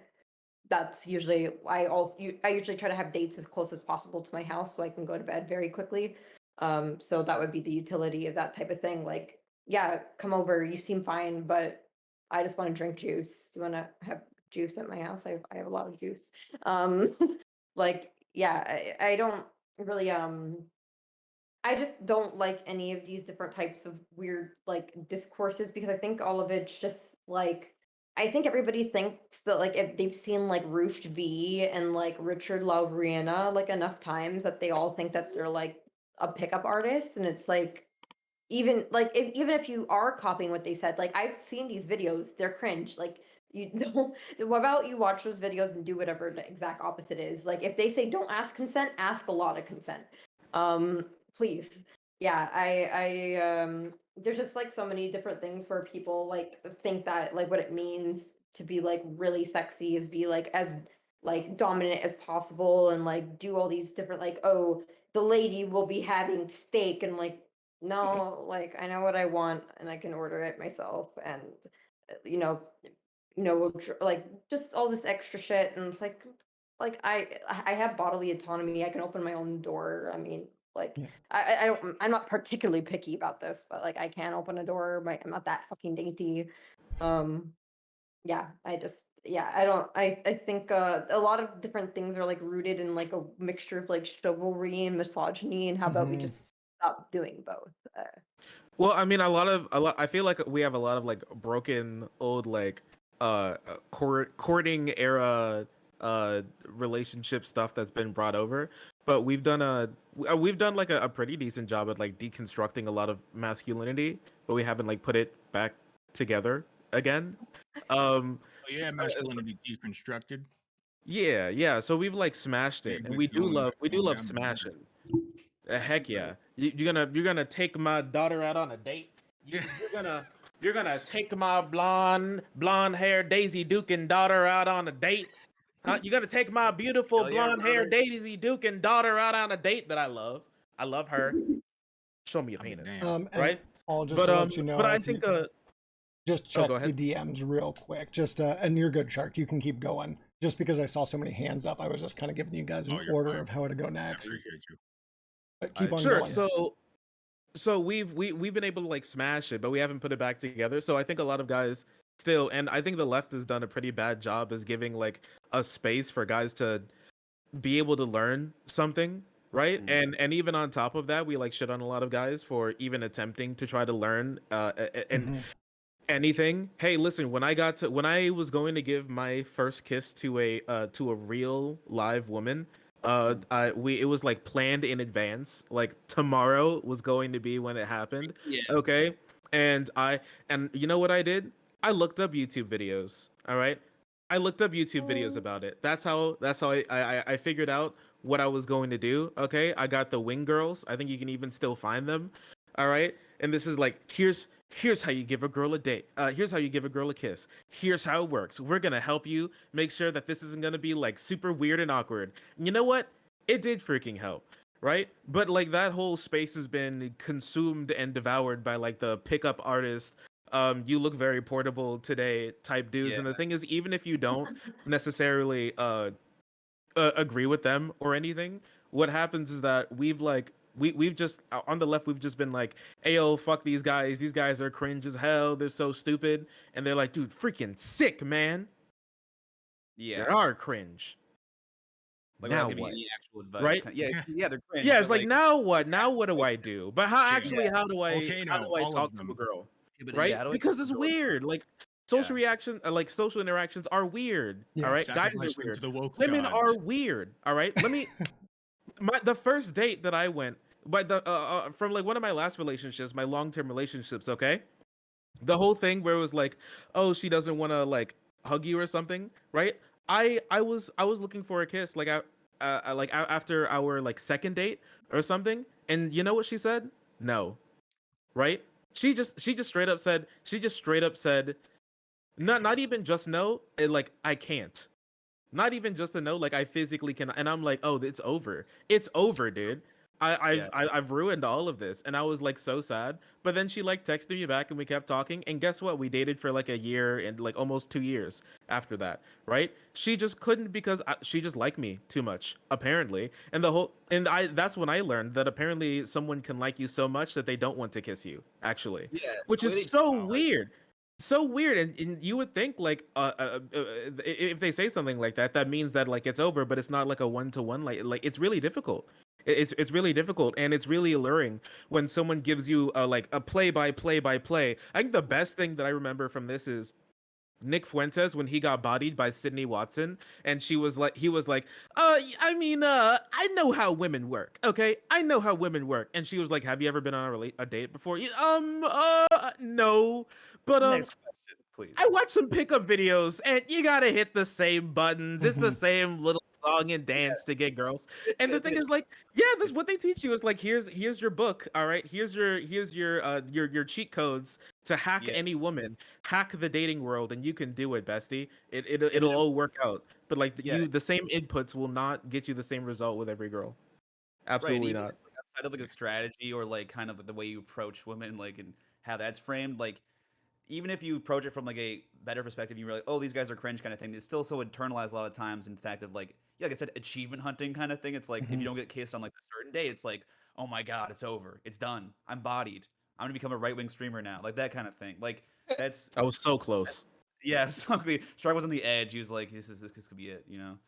But yeah, I don't know. It's just like the way it's framed is just so toxic in that way. And also, there's no alternative really because like no one's they don't want you to know about this. You know, they're not. Nope, I don't know. They're just not. No one's talking about it from like a left perspective. A lot of times, Yep. it's mostly just pickup artists, and then pickup artists are cringe, Yeah. and then nothing in between of like actual relationship advice. It's like nuanced and talks about people like human beings.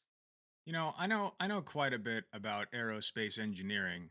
I've watched 3 YouTube videos on it, and I'm pretty sure I'm Mm. ready to build my first rocket. Yeah. So true, You bestie.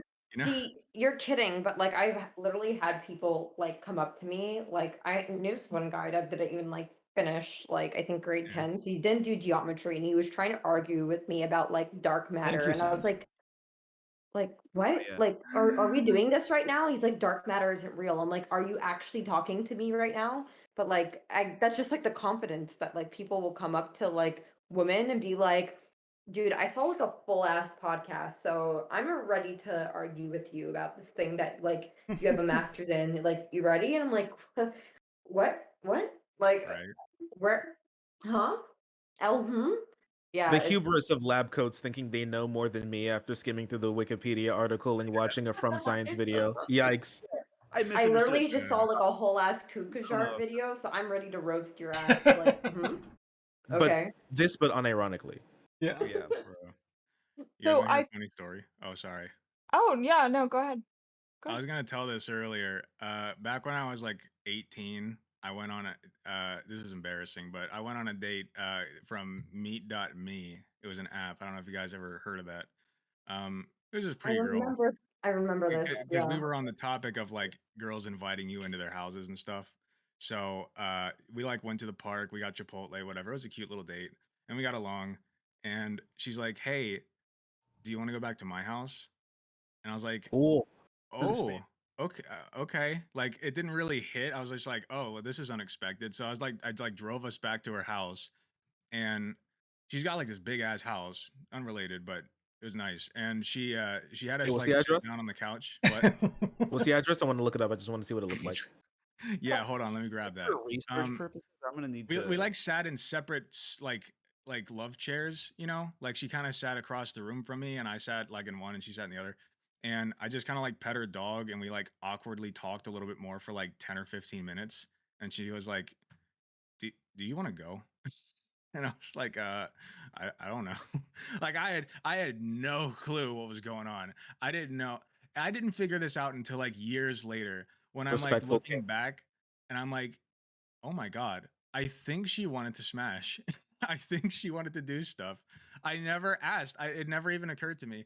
But like more to the point, to keep it relevant to the panel, like guys aren't really taught how how to like properly communicate with women. Like they're not really taught that women are like people. They're more like objects to be wooed in. But like, Mhm. you know, on the other side of that, it's like again, I went to an all boys high school, so like I had no clue what I was doing, you know, and I was never taught by anybody. So when that happened, I just was kind of, you know, looking at her like a deer in the headlights. And it was kind of the same situation with my college girlfriend, where like the first night that I ever kissed a girl, which she said I was terrible, so that's cool. I also lost my virginity, so that was interesting. Like, and Dude, it no, was horrible. We did a horrible job. So 80%, dude. I learned by being tossed to the sharks. It was very not fun at all. But that's Um, how I've pretty much learned everything in my life. So, you know, That happened to me too. can yeah. I But speak Yeah, to this for a uh, second? yeah. Whenever you're done, Shark. oh, sure. Um, So, oh, oh yeah. So like, I mean, that's happened to me too. The sort of like, oh, you want to come back to my place? And I'm like, cool. Well, Oh, I'll let we gonna play Smash Bros? well, no, I mean, I kind of felt like I had an idea where it was going, but Right. I don't know. But you're She not was, sure. yeah, it was the type of thing where she was like the type she like made moves, right? Like she was Mhm. the one who like messaged me first on Tinder, and she was the one to invite me to her house. I'm like, all right, if you got a handle on it, then go ahead. All Yeah. right, my dick's just like right here, so I just kind of chilled. All right, just Yeah. kind of But chilled, right? And so we were there, and it was that kind of thing where she was sitting on her bed, and there was like a chair in the room, and so I sat like about as far as possible from her, um, just like in the chair, just we were just like talking. I was just just doing my thing. You know, yeah. I'm just doing my thing. I didn't know what like move to make. I was Mhm. it's a stressful situation. It's a really stressful Yep. situation to And be we're in. never I taught feel to you. communicate. Never. Or well, the thing is, I did communicate there, right? uh, um I did actually, right? There was like a little like downtime in the and I'm gonna put a little addendum on this, okay? Because I kind of blacked it out. I think this part's like a little cringe, right? She thought it was very respectful, but I do think it's a little cringe, so I did black it out. So I'm gonna make a little I'm gonna give you the abridged version where I basically asked, do you want to have sex, right? and she Mhm. I and mean, she was like, you know, I just got out of a relationship. Not no, but thank you for asking. And I'm like, you know what? Women love a respectful king. Right. True. That was something. yeah. I did. I felt confident that I did. I made like I did something there. But yeah, I know exactly how you feel with the you're sitting there and you don't know what move to make and you feel like and I was like, I bet every guy asked to fuck her. She's hot. So what I'll be different. I like won't though, but I still want to be inside of her. What do I do? Right? And so you Mhm. just kind of like sit We there and you like pet her dog. we link emotionally Mhm. and physically. Mary, Yeah, I feel you. so link this is emotionally great. and physically. I love the acknowledgement that the pickup artist community one still exists because I think a lot of people don't know that it's like still a thing.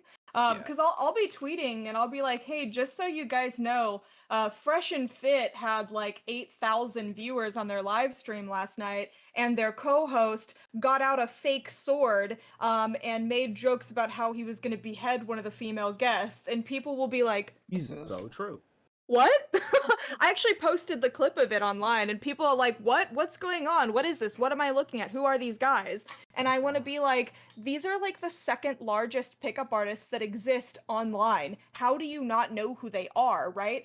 Because I think that like as progressives and as people who care about feminism, women's rights, rape culture, not actively going on a stream every night to like your, 700,000 person audience and being like, Mhm. rape is good actually, as long as you don't announce you're doing it. Like, I think that's kind of a problem and things that we as progressives should concern ourselves with. But it does kind of seem that people are like, pickup artists, feminism, is it 2014? And you have to be like, oh my god, no, this is like still a thing that's happening, guys. Like, these are still relevant issues. So I love that that there's just this like, I love that there is this new energy for like dunking on alpha male podcast guys that we're Mhm. seeing in the last couple of weeks, like especially on TikTok. That has been just like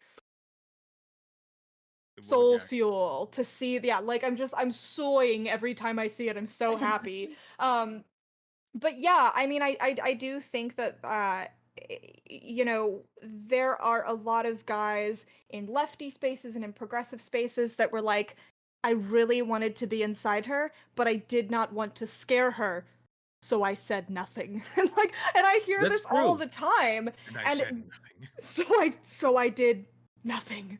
And like, this is when I hear this, I'm like, oh my god, you poor baby, I'm sorry, like I feel so bad for you. And then I'm also like, oh my god, there are so many times where I've been like, okay, he's gonna be inside me in the next 5 minutes, right? Like, we're gonna do this, it's gonna happen. And like, he's done nothing. And when I was younger, I really thought that that was how it was supposed to be. And then like, as I've gotten older, I've come to realize that we always talk about, oh, men are so bad at this. Women are fucking terrible at this. We are awful. It's not just you guys.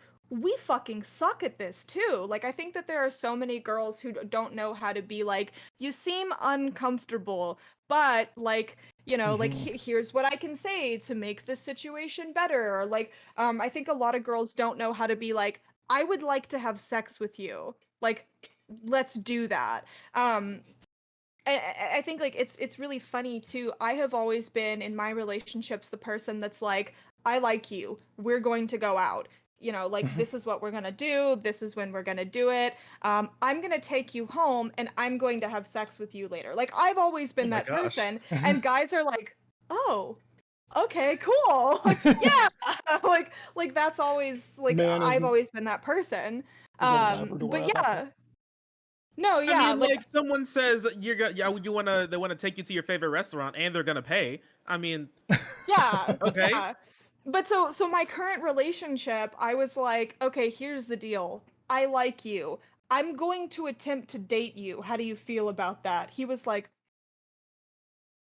oh, what? And I was like, I want to see if we can be in a long-term relationship. So I'm going to structure our interactions in a way that lead us towards that. How do you feel about that? And he was like, that's and I was like, is that a lot? Like, is this very forward? Is this too much? He's like, oh, well, it's not too much. It is, that's a lot for you to say to me, but I think we'll be okay. And I was like, okay, good. You know, but like I think a lot of guys are not confident in being able to do that, but I also think that the onus is not just on men to do that. I think that the onus is actually on women to also actively pursue the things they want, be that Mhm. dating, be that sex. We have to encourage women to be like, it's not your role to be a passive receptor for a man's desires. It is your role to be an active agent in your own life. And I think that we have done a much better job of that in the last few years. Um, but I feel like a lot of feminism talks out both sides of its mouth at times, where we do tell women you do have to be an active agent in your own life, but at the same time, it also encourages this culture of like, haha, look at this guy being awkward. Let's get 90,000 likes on this screenshot of this poor guy. And it's like, he wasn't doing anything wrong or like predatory, he was just being awkward. Right. So I think that there needs to be this reckoning of like, you have to allow men the space to like be awkward as they try to figure out like, you have to allow women the space to be awkward in these situations too. And I don't know. I guess I just see that there is like such a double standard when it comes to dating, and that frustrates me as someone who does consider themselves to be a feminist. And I don't want to be like, oh, pick me, I'm the good feminist that doesn't hate the men, because I think there are a lot of feminists out there who are egalitarian in nature. But I think we also, as women, have to stop like accusing each other of being pick-me's when we talk about like equality in the dating scene, and like actually considering the feelings of men and that they have some validity when they say things like, you are terrifying and I do not understand you. I would like to be inside you. Please do not bite my head off. I also respect you. Yeah. And, Yeah. oh, go ahead, Katarama. Okay. Yeah, I think generally the shyness, I just find it very frustrating, I suppose. I think it's obviously like a very socialized thing, because if like a woman walks up to a guy and says like, I want to do the sex, everyone's gonna be like, wow, what a fucking whore. But like I just think it's just called agency. Yeah. I typically like try my best to like make everything as apparent as possible, so that men don't get confused, because um I noticed like very often men are used to like, I guess, um different types of messaging, so they have to guess a lot of times whether or not you like them, whereas I usually just say I like you. Mhm. Now what? And then I I suppose appreciate like that. yeah, I also like usually try my best to like go split seas or pay for like a date, because I recognize that like guys have to spend a lot of fucking money all the time. So I just like, I'm like, you probably have never True. had someone take you Dating does anywhere cost before. money. Yeah, well, I just typically like, if I have the money, like I'll pay for all the dates until I don't have them, and then I'll go splitsies usually. Yeah, but I also recognize that like, yeah, that's very atypical. And I think honestly, like the same way I say that like some guys think that like they're Will Smith and Hitch, some for some reason, some people think that they're Rachel and Friends at all times. Like he'll chase after me. I'm like, Mhm. what are you like? Why are you saying one thing and meaning the other? And it's very confusing. And I think like a lot of like the things that we have within our cultural ethos like ends up encouraging people's behavior, and sometimes even if we're creating what are supposed to be progressive or liberal movies, we're still ba- like really drilling in these types of gender norms. um I was just also thinking earlier, I wonder, and this is just like open pondering, why is it quite often that like men will leave a situation and saying, "Man, I'm mad that I didn't actually like shoot my shot." I just Mhm. can never think of like a time I've ever like been hanging out with someone that I could have slept with, but also thought about it afterwards, like why didn't I? Because then you just do it the next time. I wonder if that's just a little bit of like conquest in nature or Yeah. something. Like, oh, I really wish I would have bagged that one. I would put that Yeah. extra notch on. Like, who cares? Like, most likely you would have had really awkward sex. Like, you Yeah. missed out on a one night thing. No one night things are really that great. Like, are you really are you Yeah. missing out? I don't. Also, it's like the whole thing with like, yeah, like the idea that you hit certain benchmarks at a certain time in like a relationship or in dating things. It's like if I don't do that, I messed up, or like that internalized thing. Even if you're like doing it respectfully, like you still have that like, I don't know. I think that's something like I definitely had like in early college where it's like, oh my god, like I didn't kiss on the like first date, like, or I didn't smash on like a certain. It's like I'm Like, losing. I'm gonna I'm lose. gonna Like, die alone. yeah, Oh my I'm gonna god. die alone. Like, I think I'm it's more about maidenless. And then yeah, that was I Maiden have to wait an extra L week. I plus might as well maidenless. cut my fucking dick off. Oh yeah. But the no. reality is like Mhm. it's not like yeah, it's exactly what Kat said. It's like it yeah, you just sleep with them next time, or like there's other opportunities. It's not like it's the end all be all. With And I think we're just conditioned to learn that it's like yeah, I don't know. I don't know. with I think it's more that like, what if you don't get it next time, right? yeah. True. Like, what if, But or So it's what? like either you don't get it next time, or you're not sure. If you're not sure if they like you the same way, you feel like you missed out on something that you could have at least tried. You feel bad about yourself and you feel emasculated because you weren't able to take a step like a guy, like a real guy is supposed to. Right. Like there's a lot of things that go into it that isn't just like I need to be conquering this chick. I think a I lot guess of it's it. Oh, go ahead. partially just like who cares kind of thing. Like, what if there's not a next time? Well, there'll be a next mhm. time with someone else. Like, Like sure, I guess, but I mean like maybe that's a Mm. maybe, right? Like if if there's some if a situation came to you, and a lot of guys, I mean, their next time could be like a couple years down the line. I mean, for me, no matter what you think about like me or like my like interpersonal skills or whatever, I think my next time hasn't come yet. And what's it been? What's it been, bud? 2.5 years. All right. So Mike so Dean. when we're talking about that, all right, like sure, there can be like a next time, but a next time can be like multiple years down the line, especially if you have stuff going for you, if you're like still living at home, if you have like a job or you're like in flux, or you feel bad about your body so you don't even want to try and talk to anybody because you feel like it's not worth it, or you have low self-esteem. There's a lot of things in there. Like in that moment, I could have gotten something that I wanted, and I could have had like a like even an awkward time is a good time. Like I've had like awkward first encounters, like the one that I told you guys about. That was awkward, but you know what? I'm glad that I did it, and I thought it was really fun, and I'm glad that I have that memory now. So I think a lot of it goes into that, and a lot of like demasculation and it's hard to get relationships and talk to women in the first place goes into that as well. Right. Merrick, go ahead, and then I'd like to take just a sec.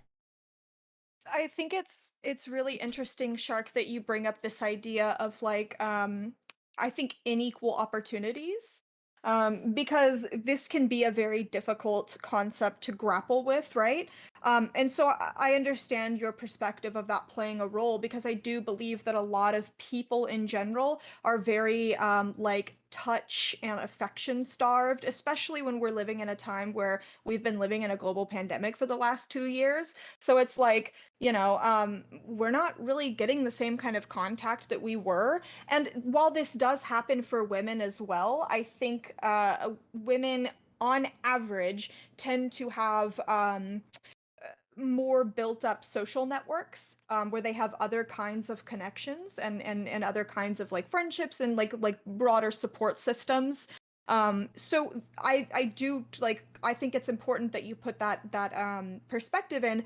However, I also think that this is born out of misogyny, and then it plays out in ways that I do believe are misandrist as well. I think that this is actually a problem of like gender roles and gendered expectations, in that your masculinity and your worth as a man is tied to like how much pussy you can get. And then men like they internalize that and make that part of their self-esteem, which I think is like so completely devastating. That in itself is misogynistic, but it plays out on in your life stage as like you being damaged and like damaging yourself, and other people, men and women, damaging you, all connected to like your ability to fuck, or like you saying that it's like your job as a man to go out and do those things. And I'm not saying that you believe that, but I'm saying like those are messages that you have heard, that have been given to you. So I think like a really important thing that we can do is decoupling a sense of identity and a sense of self-esteem from sexual experiences.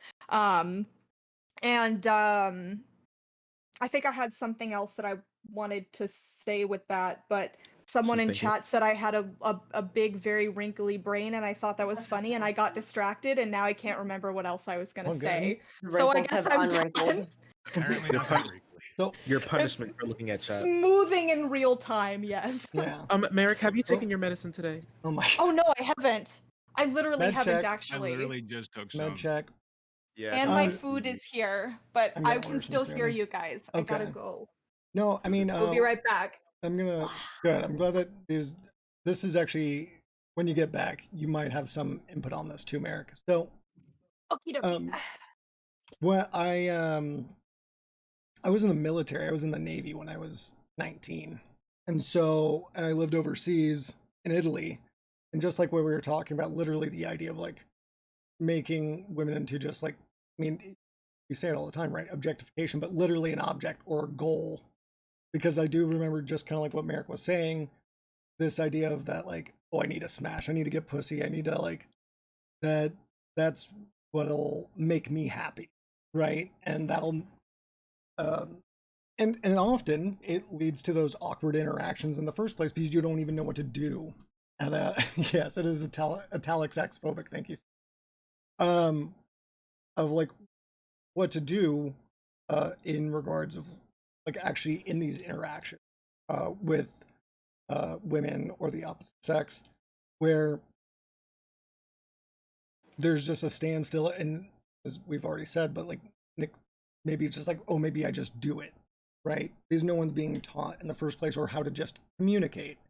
And I think, as Merrick was bringing up, this central idea of sex being like the ultimate goal of intimacy, I guess, or the ultimate ends of intimacy is just really destructive, because there's no like, it's the whole, like, can you be friends with a woman debate? Like, like, can I feel like that was like a real thing. Like people talking about like a high schooler, like I just can't see it happening. I don't know. right? Like, it's just, it's I have rather so many than women focusing friends. on relationships as a whole, as Speed. like interpersonal relationships, it's just the how I get comfort is sex. And one thing I wanted to talk about with Merrick, because I believe that she's stripped in the past, is that, and danced, is that like I've heard this as a normal thing too. I did it as well, especially when I was 19, 20 living overseas. I went to strip clubs. I was in the military. It's a very common thing to do, really regularly.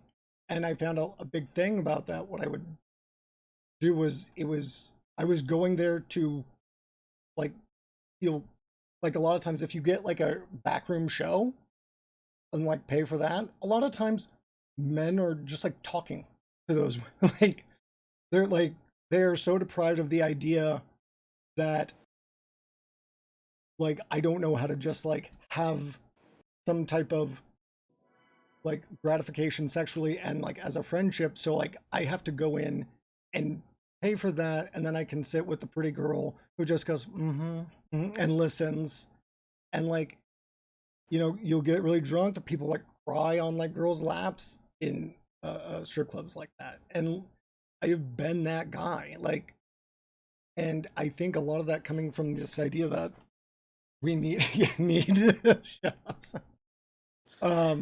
I think I really made a connection with her. I think she likes me. Right, I think we're exactly. And so it's getting like, felt. let's commodify this, and because like, I mean, it's literally obviously commodified, but just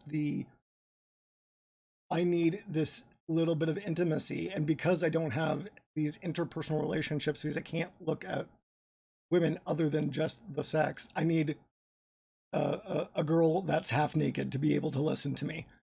Well, Privately. also sometimes it's not about like I only look at her as just the sex. It's just like, and I talk about this sometimes because some people, especially if they're like ace nerds, who like stumble into my chat and they're like, Shark, why is everyone so horny? Well, it could be that they actually like really want to be horny, or they're deprived of attention or intimacy, and they think that the easiest way to get that, or the quickest way, or the most acceptable way, right now, that leaves you the least vulnerable emotionally, is to get that sexually, or through like being sexual, something along those lines. Mhm. And so, sure, like it could be I only look at her as like a sexual thing, or it could be like the only time that a girl spends any attention on me, like, or gives me the time of day is when I'm paying for it. Mhm. Mhm. Yeah, I think So I yeah. I know that feeling. I feel that. Mhm. Yeah. No, yeah, just saying, like, I think that a lot of it is like a lot of people are just lonely. It's not even about like, Yeah. and I think it's something. Yeah, it's more acceptable to be just like, oh, I'm just a horn dog, even though a lot of it's more just about like insecurity or loneliness and like wanting a connection with someone, and then it's easier and more acceptable to have a put forward a facade or like kind of a face of just Mhm. like, yeah, like I just want pussy instead of Right. being like I really just want a girl I can cry on or No, someone, not even a seriously. girl. Like I fucking, so I guess. work in polling, right? And like one of the things we do is like we have callers and stuff, and I have to monitor calls to make sure our polls are going, our surveys are going through well. And even old people and even younger people too, they will just like you'll ask them this question, like, "Who did you vote for in 2020? Joe Biden, Trump, other?" And they'll be like, "Yeah, I voted for Biden, and there's one thing about that." And they'll just go into a story because they want someone to talk to. They no one's talking to them. Like it's just having that, even if it's a random call house person, like it's still better than nothing. And so a lot of people are so deprived, like, of touch and of human connection that they really need anything, and that applies to young people, old people, everything. Young people, I think they do a lot of the horny shit to try to combat that, but I don't know. That's my deep. Uh, I used to work doing phone surveys, and I would just have to like call up people and like ask them about like is their refrigerator running or some shit like that. And there's been like a non-zero amount of times that like whoever after I was done was just like, yeah, like, do you mind if I give you my phone number so that you could just like, I don't know, call me sometime? But like the person lives like in a whole different fucking province. Like I was living in Quebec, the person would live in like Newfoundland and be like, can we keep in contact? I think people generally are just like so just like deprived, but I suppose it's like a lot easier to say like other things as opposed to like I'm just sad. Mhm. Yeah, Um, I make it I guess this sounds weird, but I make it a little bit of a point, not in all the time, but quite often a point to um if I meet someone who's like not done the sex yet, I typically try to like help them with being that person because I also recognize that like my first time sucks so thoroughly that I don't want to have anybody else have like a really shit time. So like a lot of times like I'll like walk the person through that and everything. Or like What, even you'll be for doing sexual mutual aid? yes. Well, Yeah. Trust. Merrick, your point has finally it's come to fruition. mhm. I'm That's so incredible. annoyed that you got to bring up sexual mutual aid on this stream before I did because I was Yeah. patiently waiting my turn so that I could interject it into it and talk about how I am Damn. vindicated and Shark's a I was right the whole misogynist. time. Damn. Bodied. Oh, Yeah, man, I fucking beat you this to it on the though. woman haters panel, Yes. incredible. But yeah, Yeah. every like once in a while, even like for people that like I see, let's say on Tinder that are, and I end up talking to them and they're like, I've never done the thing before. I'm like, okay, let's talk about this. Poor And you. like a lot of, or someone's like, I haven't done the thing in like 5 years. And I'm like, okay, let's talk about this. But like it just seems like a lot of times like people will come on like Tinder and be like, I'm just here to fuck, ha ha ha, and then like they actually just want a friend. And like Yeah. sometimes like I'm okay to be there for him. I'm cool with that. But I just wish that guy, I hope I wish the homies had more. A I've crit- seen men interact and it's the most fucking painful thing I've ever seen in my life. It's Like Talking about? What are you no, talking I about? no, like so, on the I've Tinder. seen like I've Misandry seen much? two guys that haven't seen What each is? other in like 5 years and they're like, yeah, my mom died. That sucks, bro. Yeah. It does It does suck, bro. And I'm like, can you cry? Like, I want to punch one of them in the face so at least someone starts crying. Like, it's gosh. so painful to watch. Like men not seeing each other for a while. Like me and the girls were like, oh my god, like I miss you so much. Ah! And then like guys are just like, it's been a Pity. minute. Yeah, Yeah. like it's painful. I make sure I to think like a lot of that, yeah, I make is sure to the say date like night I stuff. love you to my friends too. Like two of my closest Yeah, friends, like from the but I kiss military. the homies good night. No, exactly. I always tuck them in I, too. But yeah, legit though, like I tum mean, I think that's definitely something we also need. So critical ace theory, streamer friend of mine, they also said, and it goes to what you were saying, Katarana, is that for men it's definitely easier to say they need sex than that they need emotional support because needing emotional support is seen as weakness. And I definitely feel like there's truth in that. I love seeing a man cry, okay? And not like in a your pain, like it's not like in the like Schadenfreude or whatever the fuck the word is. Schadenfreude? I'm so Schadenfreude. I'm so good at German. But yeah, it's not like through that. It's just like every time a guy cries, I'm like, you destroy that motherfucking patriarchy by guy. Like I don't know. I like it. Like Oh my dude, gosh. let it flow. Like I don't know why you're sitting there and like see like at your parents' funeral, just like fucking Stop, Arthur cat. fisting I it know. down there. Like what are you yeah, doing? Cry. become Yeah, Batman. yeah, I So definitely feel that. I mean, I'm not like Kyle, all right? So, well, actually, I kind of was like Kyle, I ain't cried since '06. I ain't frowned since '01. There was like a long time, like 5 years or something, where I didn't cry. Like all through that, I think both my grandmas passed away, and we found out my mom had cancer, and we went from like a nice home in Missouri to like an apartment, and we moved like 3 times, and I lost all my friends, and I didn't cry once until like a big thing happened in my life, and then I just started crying, and I Mhm. was like crying, but I didn't. And it made me really upset that I was crying because I didn't want to cry because I didn't like it. Um, and it was worse than normal crying because I'd lost like complete control. Because before, you could like cry, you could like take a second, you could take a couple deep breaths, and you could like suck it up, right? Before, because the day before, I like felt myself crying, and then I stopped myself and I took like a deep breath and I said, "Well, I mean, I'll see you later." Right? And then I don't know, just like sometime I was thinking about it, like the problem actually happened. Like it's real. I woke up and it was like, oh, life is still like this, and I just started. I think I cried for about like I was at work, right? So I cried for like 15 minutes in while in like the McDonald's takeout window. So imagine like you go through like the window and like I'm a big the chicken. the person there, like I want my chicky nugget, and like the person in the window is just like softly crying, right, and pretending that it's not happening until like somebody like told my manager, and they're like, "Yo, you okay? Are you having a panic attack?" I'm like, "Just give me a second." And they said I can go on my break, so I cried for like 30 more minutes, and it was like the ugly, like I cannot control this sort of Yeah. crying, and then I think it kept going for about 2 hours, and then I like cried myself home, and I talked to my parents for like 5 minutes crying, and then I like went to bed and I cried myself to sleep. Yeah. And so yeah, I mean like and it felt bad, and I was pretty upset about myself, because everybody around me gave me a bunch of support, but I hated the idea of like me crying to the point where I've like lost control of like my emotions to the point where I'm crying and I can't stop myself from crying, and I feel bad and I can't fix it. That reminds me of Oh, when I was Oh, I think Merrick's trying to. in yeah. college.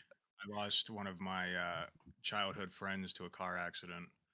So I wasn't. We hadn't seen each other for years. So at first, like, it didn't absorb, I guess. And like, she was only 18. So like, it took a few days, but like, I was just at the gym at the college, and it just like hit me really bad.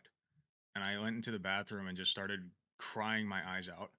Like, it was insanely bad. Mhm. And then like, we went to the funeral, or not the funeral. We went to the viewing. Um, I think there's like a better name for that. I forget, Awake. but Viewing? yeah, the Yeah, wake. we. Thank you. Oh, okay. I was like, Closed casket. A watch But party. she Sorry. what? yeah, watch party. Mine was Damn, like, dude. Yo, Damn, dude. It just came How out of come my I'm mouth. here? watch party Sorry. just dropped. Let's go. Okay. What's up, Grandma? The yeah. no, it was so we went in there, and I was doing okay. I was holding it together. But then I saw her mom, and her mom is just like this stoic, like smiling. Oh, it's so good to see you guys. Like, and I just fucking lost it, dude. Like, my chest hurt, and I like started crying my eyes out, and I was like the hardest crier there. It was so bad, dude. I was embarrassed about it for a while, but Mhm. I look back and I'm like, well, that's just a fucking normal response, isn't it? Like, Yeah. Crying do you be know, embarrassing sometimes. That's true. right? Yeah. Even when And satisfied. if I could, I know you want to go, Merrick. Can I add one more thing? I wanted to add it earlier. Um, I Open every work, so window. I switched from nursing homes to drug rehab, and I work in a men's facility. So like, we don't have women, we have Wow. men, right? Sexist And all the time. there is a Oh, woman's okay. side, but like they're old school. They Segregated. But used to be Alex just avoids strictly it. Alex religious. like, I'm not going to that side. It's awful. Yeah. What? No, it just happens I'm on the men's side. Which I'm glad actually, because knowing what I know, just as a side note, there was one guy who's like in his 40s, and I like his daughter has a trans male friend, right? Like a trans female to male. And at first he was like, "Oh, he's confusing my daughter, whatever." And he was like not using correct pronouns, whatever. But like, I showed him some research on it, and like took like 2 or 3 days, and he comes back to me, he's like, I talked to my daughter about it, and like we're connecting over this, and I can't believe this, and it was really cool to see. So I am glad that I get to be that influence there for them. Um, so I teach like groups and stuff for them while I give out meds and stuff. I do back and forth, and these guys are so emotionally damaged, like just insanely insane. Like, we're talking the most emotionally damaged people probably, if not in the country, at least in the area, like in the state. Like they're bad. So, um, a lot of these guys, there's two drugs that we like to give these guys, like they're like shots, and one of them is Vivitrol, and the other is Sublocade, and they're both injectable versions of drugs that are supposed to like keep you from using other drugs. They like take away craving, but a lot of guys don't want them, and the only reason they don't want them is because they're like, what, I got willpower. I can just power my way through it. I can just mentally get through it, and it's like, like I had to sit one of them down, and I'm like, look, would you expect a cancer patient to say that they can mentally will their way through the cancer? Do you really think that they would do that? And they're like, Yes. well, no, Yeah, but but have they tried? it's different. I'm like, it's a little different, but like alcoholism and drug addiction is a disease, man. Like Yeah. you need help, you need treatment. treatment. You know, like these guys just think that it's all willpower and stick and wit and grit and spit and everything else. And I just you got to like drill it into these guys that it's fine to ask for help. Anyway, that's all. So, I guess I have a few thoughts about like a couple of the topics that we touched on. She's thinking. What one I'm thinking one of the things that you Also, said, can you seaweed. explain mutual aid during the Yeah. thing too? Oh, we'll get to sexual mutual aid. Okay. Don't yeah. you worry. Don't Okay. you worry. For the uninitiated. So you mentioned this idea that the strip club is a place where Mhm. men will go just sort of to have contact. Yeah. And I think it's I like that you mentioned that, because one of the things that I encounter all the time is, well, you have a skewed perception on men and women. You have a skewed perception on misogyny because you worked in the strip club. So all you saw all the time were the bad men, were the worst men. So because that's your life experience, you're actually just biased. This is something that I get all the time, and that's not how the strip club works, actually. There are a couple of creepy guys that come in for sure, and there are like rude guys that come in, but every kind of person goes to the strip club every single night. So there'll be a table where it's like two lesbians, and they're just there to give every girl on stage $3. Next to them is a table of like 10 dudes and 3 girls, and they just want to drink vodka. And if you go over, they'll be super friendly, and then we're like, hey, do you want to dance? They're like, no, we're just here to drink. And you're like, okay, I hate you. But nobody tries to touch you, and like everyone is just like, they're just having fun.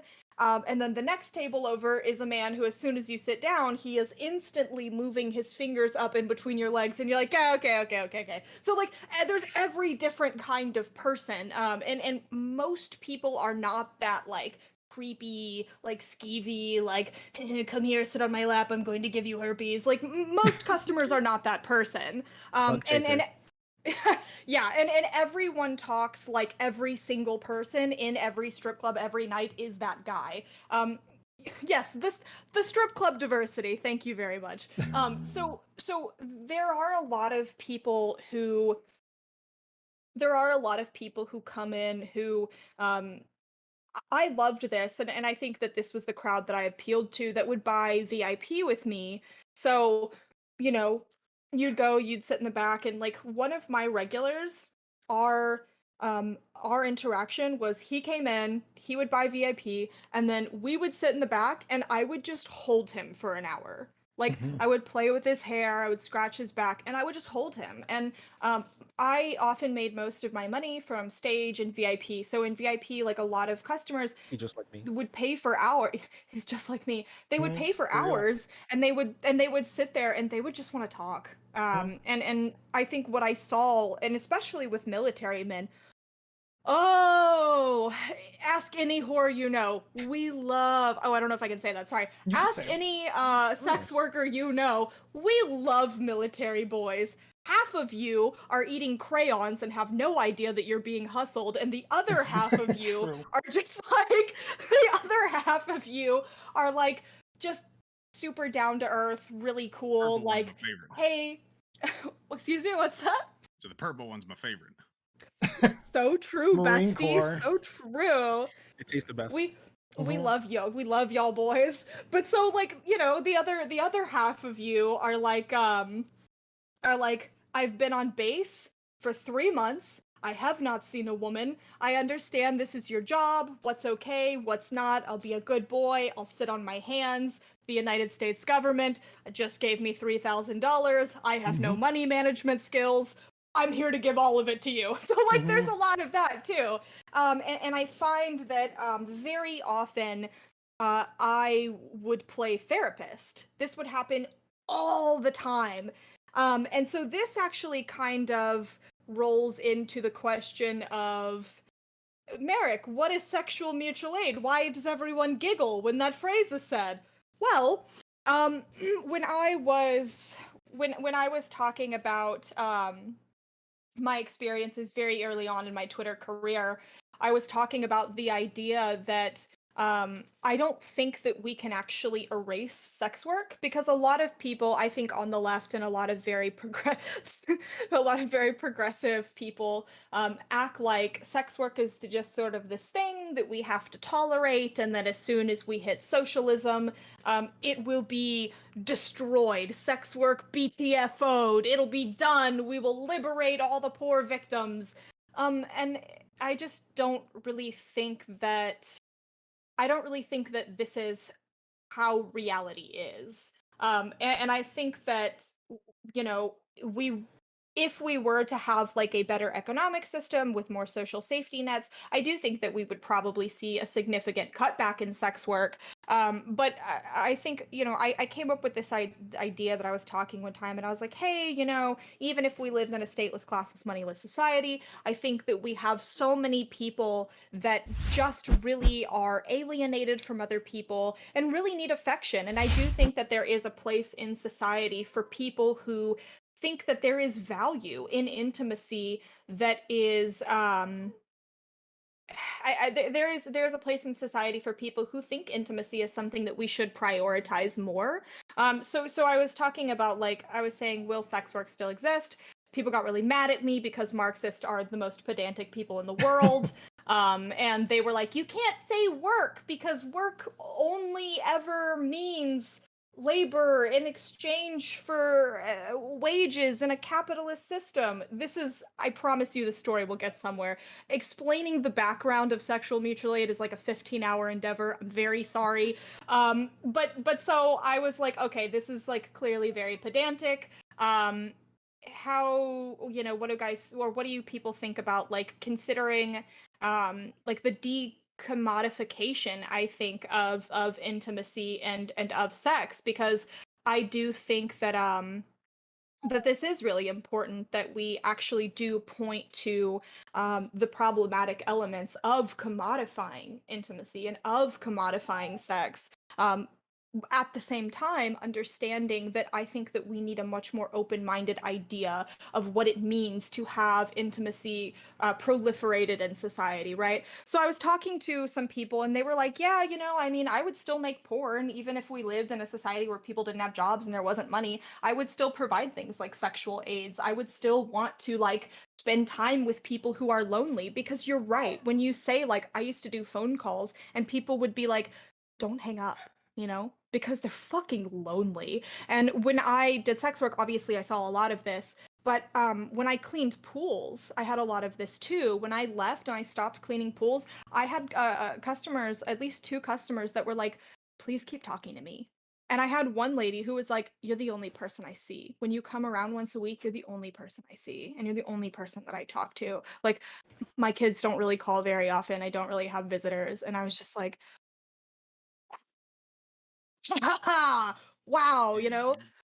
So I think that we do live in a society where there is like this fundamental, like, we have a very dysfunctional relationship with the concepts of intimacy, and that often bleeds over in the relationships that we have between genders, the way that we look at sex. And so basically what I said was, you know, I've talked to a lot of people who said that they thought the idea of looking at sex work as almost like potentially a therapeutic tool in some contexts, and that they would be willing to sort of examine if there is a value there, and they thought that they might want to engage in things like that. And I was like, I think that there are grown adults um, who would be willing to look at that. So could we consider it like a form of mutual aid?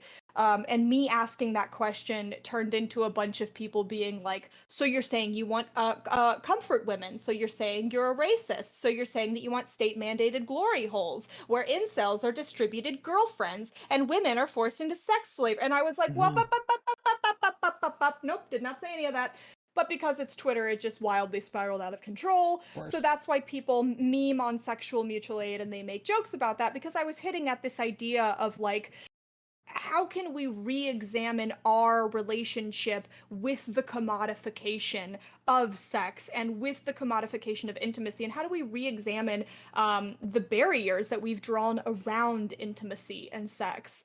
And so that became you hate Asian women because you want them to be forced into comfort sex slavery, and you hate women in general because you want them to be doled out to incels. So that's why when people say sexual mutual aid, Cat, everyone in the room snickers, because it turned into this absolutely gigantic shit show. And now it has become a meme. It literally has a Know Your Meme page where the people who wrote the Know Your Meme page say that I want sex slavery and that I think like that people are just holes or whatever. So yeah, that became, oh, it's a horrible thing. And I like reached out to Know Your Meme and I was like, can you guys not do this or whatever? And I don't think I ever got a response. But yeah, so that was a totally wild ride. And that's what the sexual mutual aid thing is. Oh yeah, it's very wild. But so you are absolutely correct when you talk about like a lot of people seeking out services from sex workers because of an alienation. And I think that this also speaks to a lot of the like awkwardness that we see between men and women, and also this idea of men placing their value in sex, because we are alienated from the concept of men and women being able to be friends and have like kinds of intimacy that are not related to we are in an immediate monogamous relationship or we are having regular sex with each other. Yeah, Wait, Merrick. I- Oh, I'm I'm sorry. sorry. No, Oh, okay. you're good. So wait, Merrick, we've talked a lot about women's rights. Can we talk for a moment about women's wrongs? So No. I heard that there are like I heard that there are Very like weird. weird girls who come into the strip club and think that like it's no holds bars because they're women and it's okay. Wait, it's no. Wait, what? The saying Um, no holds bars, I think. Yeah. So women will definitely like you'll be on stage, it'll be like a Saturday night 1:30, you've got the prime time like stage slot, you're on main stage, and a bachelorette party will come in, and guys will come in, you'll be doing your little thing, you're doing your little pole dance, and guys will come up, they'll be like, oh, very nice, here's your dollar. Another guy will come up, he'll throw his money in the air, you're like, oh my god, I'm the baddest bitch. And then a hot girl will walk up and you'll be like, yes! Oh my god, because you're bisexual. So you walk up to her and you're like, hey, how's it going? You start talking to her. This bitch will reach over, pull your fucking thong aside, show the club your vagina, and like slap it with money. Like, I have had women do shit like that. And I'm like, you just Oh potentially my got me gosh. arrested. Like, if there's a cop in the room right now, like, I'm gonna go to jail now because you just flashed my pussy to the club. Like, women will do wild shit. I've had girls like I've had girls come up and just like instantly start like smacking me on the ass in front of people on Maine, and I'm like, you cannot Maine. do that, because you are now sending the message to the rest of the club that they can all come up and physically hit me on stage. Like, you cannot do that. I do not know you, ma'am. We have just laid eyes on each other. Like, girls think that they can do anything in the strip club because they're girls and they're not icky guys, so they can sexually assault you in front of a room of 100 people. Oh yeah. That's true also Yeah. in the server business. I had mostly like older women say that they would bring me home and like do things to me. It's like, are you kidding me? I think after some Really? consideration, I think that I no comes from. longer support women's wrongs. I don't know. That kind of sounds like in the thread where like a lot of people get really confused. They're like, "You're a guy. What do you mean you've been raped by a woman?" Yeah. Like a lot of Right. women are like, "But men always want it. As long as you're torqued, then I believe you want it." And like, I guess that just sounds Oh, very I've had my sketch. I had my ass slapped by a coworker who was a woman. I didn't care personally, but that's But me. very much, Not every guy is me, you know? yeah, very Like much they Yeah. should not be it was doing that. unprompted. And Yeah, Mhm. I was actually just tangentially related, also kissed by a guy against my consent, so that was cool. I've had Much shorter I've had than a me actually, woman. and much smaller. So Yeah. it can happen to literally anybody. Just remember that. I had a yeah. woman do that to me in the bathroom. I was at a bar like probably 6 months ago, and I was in the girls' bathroom, and I like came out of the bathroom or whatever. We were just kind of chit-chatting for a second, and she reached over and like put her hand right here and fucking kissed me full on the mouth. And I was like, my husband's outside. What are you doing? I forgot to mention this part. I was literally kissing my girlfriend You at this forgot. bar. It was like Oh. a gay event. So we were just there because my girlfriend's bisexual and I'm like 2% reduced straight. So um we were just kissing and Skin straight. this dude is just like I guess he just thought it's my turn now. Like he was drinking, not excusing his behavior. He was drunk Mhm. and he just like comes up and decides it's his turn, grabs me forcefully, start and I'm like Help! I had no clue what was happening. Never thought You're like, this would oh, ever it's my happen to me. turn now. Ever. Jesus Yeah, sorry. Christ. Go ahead, Spencer. No, I was just saying it's fucking wild. Like, yeah, it's Well, my oh, turn sorry. now. Panorama. I got you. Yeah, it's crazy. So that was my only point. Is Yeah. you know, it goes both ways. I feel like there are more men who do it, but then on the flip side of that, there are those women who think that they are allowed to do it because they're not icky men. You know, like what you said. Yeah. I'm telling you, women's wrongs are quite wrong. Mhm. Yeah, I've Yeah. changed my position on these. Yeah. Real quick, can we go to Katarana? Toxic Because they femininity. have it. Yeah, I was talking to my mom a little bit about like sexual harassment in like the office and stuff, and she was just like, well, I don't know, like my coworker just like goes and like tells like guys about their body parts. I'm like, that doesn't really fix sexual harassment in the office. Like just because someone says nice tits, cat, and I'm like, nice dick, Steve. Like, does that fix? And I don't know. I don't really think that sounds Ironic harassment productive. has fixed it. Because now you Yes. can't tell what's positive. Well, now you can't tell what's real, so nobody gets hurt. Yeah. There you When go. Yeah. everyone's sexually harassed, nobody is. Nobody Just is. Exactly. real quick. Yeah, I didn't understand like what the point of that was, but like yeah, I think a lot of it was I think just in general, like any types of conversations about sexual harassment when it comes to like talking about from a woman's perspective has always been some like very unhelpful, I suppose. A lot of times like, when I've like had conversations with like my family about any types of like sexual harassment, a lot of it's like, why did you let XYZ over at your house? I'm like, that fixes everything. Um, so yeah, I think a lot of I think there's just a lot of different types of social dynamic problems that come up a lot when it comes to sex related things for some reason.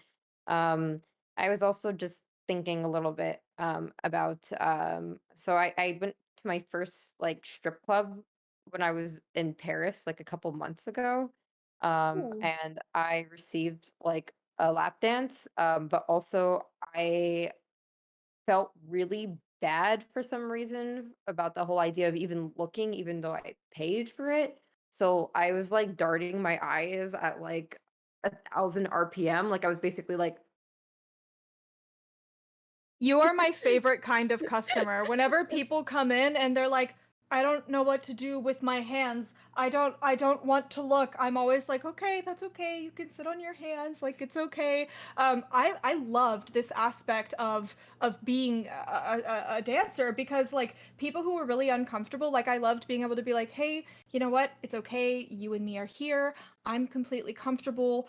We're going to do this in a way that makes you feel comfortable. So if you don't want to look, like that's okay. If you don't want to do anything with your hands, like you don't have to touch if you don't want to. Like we're gonna take this at your own pace. And people would be like, oh, okay, thank you. Thank you. And it's like there's just so much, I think, like fear and trepidation and nervousness around like sex and how to interact with each Mhm. other in these ways. So like you are my favorite kind of customer because I'm like, You're so pure. Oh my god. Like you're just so wholesome and sweet. I really love that. I think That was she found it very entertaining. Even like I went there with like another streamer and his girlfriend, and they were like, "I've never seen someone look so uncomfortable in my entire life." And I was like, I didn't know if it was okay to look. Like I know I'm technically allowed, but like, was it okay? Should I? Respect. I like sat on my hands the whole time. Like she gave me a hug afterwards, and then I like my palms got like all sweaty. I was very very scared.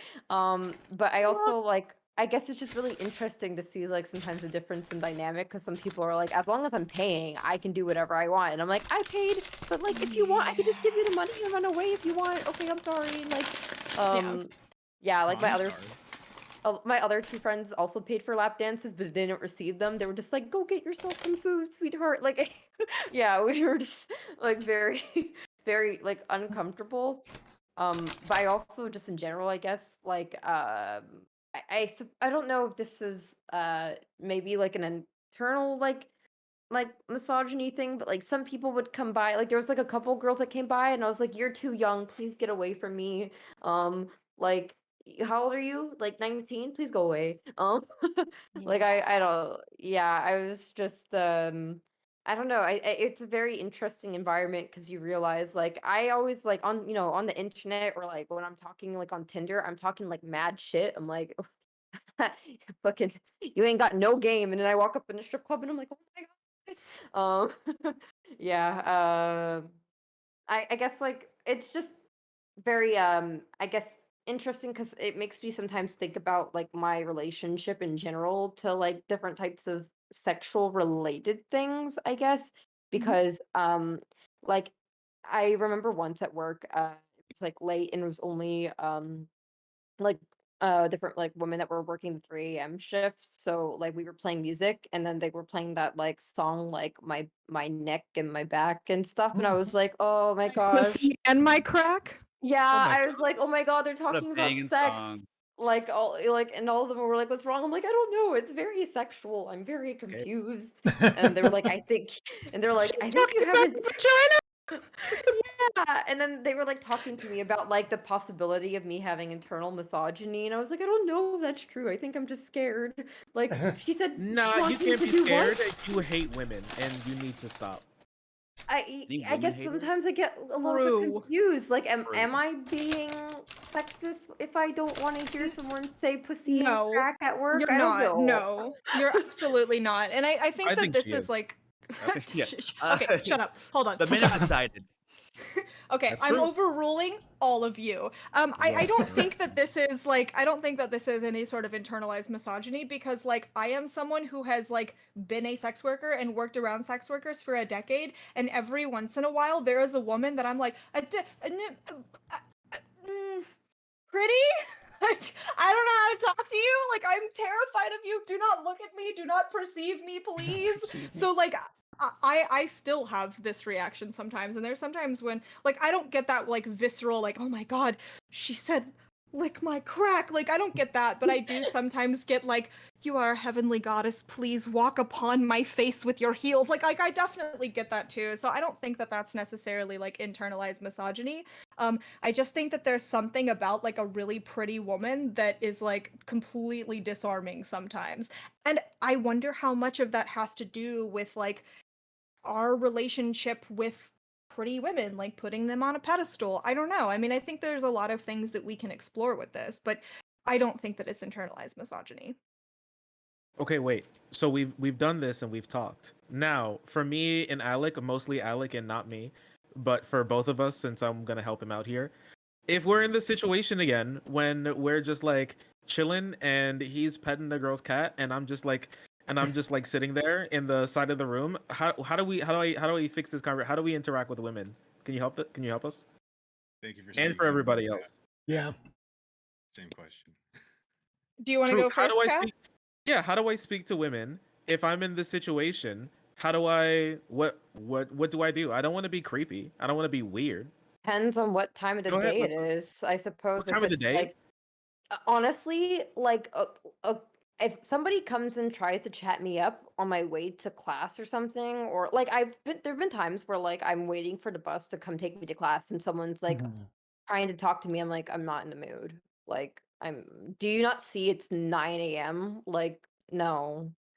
Like I honestly, it really depends because like sometimes like you could just tell like it's not the time or place. Like you'll see another cute girl like some other time. Like she's jogging, bro. Why are you jogging after her to be like yo yo yo yo that ass fat No, though? don't Like do that. Yeah. yeah, That's right. it's Was it really Shark, was the really question depends more about on. our scenarios earlier from when like we were just sitting in the same room as a girl? Yeah, I Yeah, think honestly, like Okay. it was you're more. not asking about should I chase her down at 7 in the morning, or if I see her on the bus with two headphones in, reading a book in one hand and on her phone in the other, is that when I approach her? Like, I don't Oh think that's yeah, I necessarily mean, what you're Time. asking.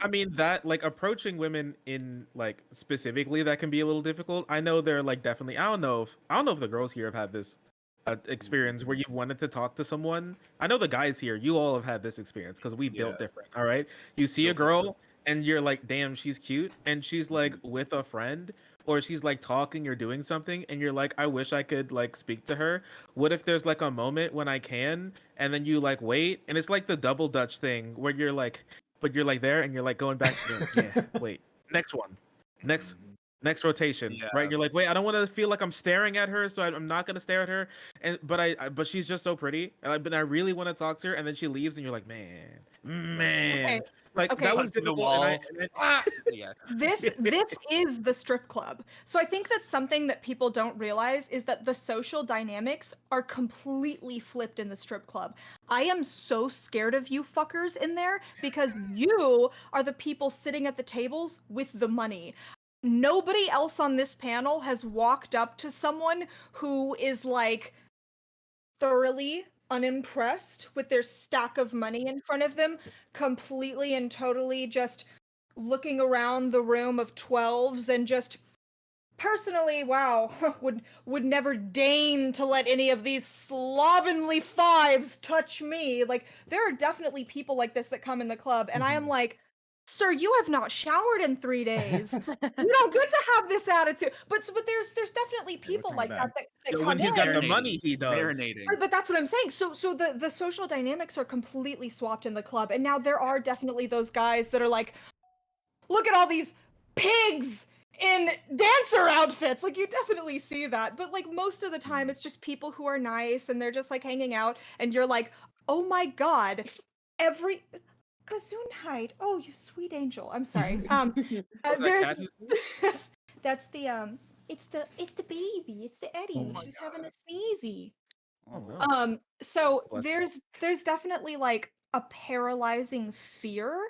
The only thing I can compare it to is doing an open mic in a room that you know is hostile. That's the only other time I have ever felt this way. But when I have like every part of me exposed, like there is a single ribbon going across my nipples, and that's what we're considering a top. And like I have like the tiniest G string on, and I walk up to you and I'm like, "Hi, how's it going? Can I sit with you?" And you go, "No." And I go, "Okay." Yeah, like but like the there's power though. Yeah. The that's what I'm saying. power. You have the power. Men always have the power in this situation. And there is something particularly also just like completely soul crushing about sitting with a man for 10 minutes and 15 minutes, and they're laughing and they're loving your jokes and you're on a roll, and they're like, oh my God, you love that. I love that too. And you're like, hey, do you want to go for a dance? Like, we've been sitting here for a couple songs. Like, would you want to do that? And they're like, no, I don't think so. I think I'm actually good. And you're like, Damn. okay. And then you walk away, and then another girl comes up and she sits down, and within like 30 seconds they go walk to VIP. You're like, Mhm. you're like, what is wrong with me? Because it's like, you not only are you selling your body, but you're selling who you are as a person Mhm. while you are literally naked. So when you're talking about like, have you ever got there where you're sitting there and you're like, when do I go? When do I go? When do I go? I have had nights at the strip club where I literally paid to work. I paid to walk in the door, and I paid my managers, and I paid the DJ, and I walked out $70 poorer than I was the night That's before great. because Oh, I sat in the back and I went, like, and you go, there's a table, and you walk up by the table, and then as you turn to go look at them, you see that their head turns and they start talking to your friend, and so you go and you do blade hands and you walk in the other direction, and you're like, nobody saw that. Like, there is so much of that happens in the strip club. So I think that's like one of the reasons why I can identify with guys who are like, I can't talk to her because I'm sweating through every pore. Like, I get that because I felt that way, and it's absolutely terrifying. So I think that like your question of like how do I approach women in the wild, I think, and like I think I actually am kind of an okay authority on this, because most men will be like, don't listen to women, women don't know, men just come to them all the time. I actually had to develop a strategy in the strip club because I started stripping when I was 18, and I was like a mega autist, right? There were Oh, so many. I'm sorry, I literally am on the spectrum. Like, I have been diagnosed. So like I would sit down with people and I'd be like talking to them, and we'd be talking about politics for like 30 minutes, and they'd be like, yeah, damn. And I'd be like, yeah, damn. And then I'd be like, do you want like a dance? And they'd be like, no. And I'd be like, yeah, me either. It's talking about a genocide. so I know. Yeah, You know what? there was Honestly, that so sounds like a many great times. business model. Okay, autistic Yeah. strippers. I like it. I'd go But there. it wasn't though. Like, I literally had to learn how to interact with people and to get that thick skin. And there were so many times where I had to walk away from tables being like, I'm going to go in the back and I'm going to drown myself in a toilet in Roblox, in Minecraft. Like, there were Yeah. so many times where I was just like, I want to crawl out of my own skin because of how I interacted with that person. And I had just had to do that over and over and over and over and over again until it got to the point where I could sit with anybody, any race, any socioeconomic status, any age, and they'd be like, oh, okay, yeah, cool. And like 9 times out of 10, I was getting dances. But it took so many just like, I want to flay my own skin off interactions before I got to that point. So I think the thing with approaching women is, it's like, how do I approach women and it not be horrible? You don't. It's just horrible. And then you keep doing it. And then it gets True. less horrible over time. Yeah, it's true. You had to practice. Yeah, you can't just like Yeah. expect to be really good at it. Yeah. Yeah, you have to just be horrible for a while. Yeah. Now the Yeah, and question of like, once you're in the room, I think you just have to go for it, dude. I think that's another one of those things where it's like, it might end up horrible, Yeah. but I think you just Just have shoot to your go shot. for it. Okay, have Yeah, you you seen the just gotta Batman shoot. 2021 with Robert Have- Pattinson? They're like, No, yeah, no, like, no, it's no, no, no, amazing. no, no, no, no. You're wrong. Mhm. You go. Oh. Have you seen the Joker? Dude, Oh, okay, okay, yeah, you're right. He's just like me for real. I made a And joke then he's about just this, man. Me. but like I work at a What? movie Have you theater, heard of incels? They're just like me. Actually, sometimes and this girl saw my like because of very green hair because of seaweed, right? I saw it today. And this girl says she was going into the Batman, and she goes, the Joker. And I'm like, no. And she's like, she says, like, she immediately like felt bad and regretted it. I'm like, damn, I could have had a crazy Harley Quinn bitch, man. Like I missed it, but no, it That's was true. just you threw it away. I threw it Just away. I was like, are Now you gonna you're shoot gonna this die up? alone. No. Why are you gonna shoot this up? Like I would be more like sketched out if I Yeah, saw somebody Joker posting again. I'd be like, Oh, oh, he's no. gonna shoot this up. For me, I guess most of the time, if I for when it comes to approaches, I usually go for the like very respectful one. You know, like we chat for a while or something, and at the end, I'll like when I don't think they're obligated to talk to me anymore. Like let's say. If I'm at a restaurant and I think like the waiter's cute or something, well then I'll just make sure I wait until like the very, very end, Wait. so that they don't have to keep on dealing with me. So you know, Wait a like second, you're when hitting on. Really considerate, yeah. You're hitting on service no, workers. I'm not. So basically, what I say Oh, like when I'm God. leaving is like, hey, I think you're cute. I left my number on the table, but you don't need to take it. But I just wanted to let you know. Okay, bye. I mean, it would be so cute. I mean, cool. Thank you so much for being at my table. Thank you for bringing me that drink. I have a crush. I mean, I like the crush that you brought me. I love the scrambled eggs dish. Would you please scramble my uterus? Yeah. No. Oh my god. Could you pancake? I mean, can I have the pancakes? I think it's pretty weird. Like if you come out right away and be like, "Yo, what's up, toots?" Yeah, like, they it's have to right. keep on serving you for the rest of Yeah. the fucking night or whatever. So I just wait until like I'm Yeah. leaving. There's Get $20 on the table. There's a number. You can throw it away. Get that sweet cooking True. over here, baby. Yeah, I mean, I've definitely left my number on Yeah, on an like Applebee's receipts waiter. before. Yeah. Yeah, for the on specifically the Applebee's. No, I waitress. did mean, those actually girls be once. It banging. was I yeah. I was But- kicked out of that. I had a girl leave a number on a receipt for me when I was serving. Called it, never got an answer. Oof. Bah, Fuck is that? dude. Now like a that's helpline now I number. didn't that's even the great, ask for it. It's like, dude, that's the Come great on. man move. I didn't even ask for this rejection right now. I did right. Yeah, like It was a 1-800 I was number. literally chilling all the way up until you decided to reject me like this. But no, I mean, when oh, I was cool. working at McDonald's, now Perfect, the roles were reversed. Now I had the power, okay? All right, because I can would spit in your food. I hit on like a couple of girls, okay, through like the window, and you know what? It felt pretty good. It's like Love Is Blind, but like speed running it. You know, you don't know. You just hear the voice through the intercom. One thing Yeah, it was that- like her order was taking a while, and so it was like the normal chatting. Mhm. But then I don't know, it was just like, you know what? I feel like she likes me or something. I think I this feel is- like yeah, she not- thinks that I'm okay one thing because I'd I like think to, I'm like reasonably charismatic, and so Yeah. I like asked for some of their numbers, and you know what? Sometimes I got them. one thing I, You're like, will that be 8 or 12 nuggets? And by the way, girl, you got a sexy voice. Like, that's so incredible. Are you seriously talking about just like hitting on people through the intercom?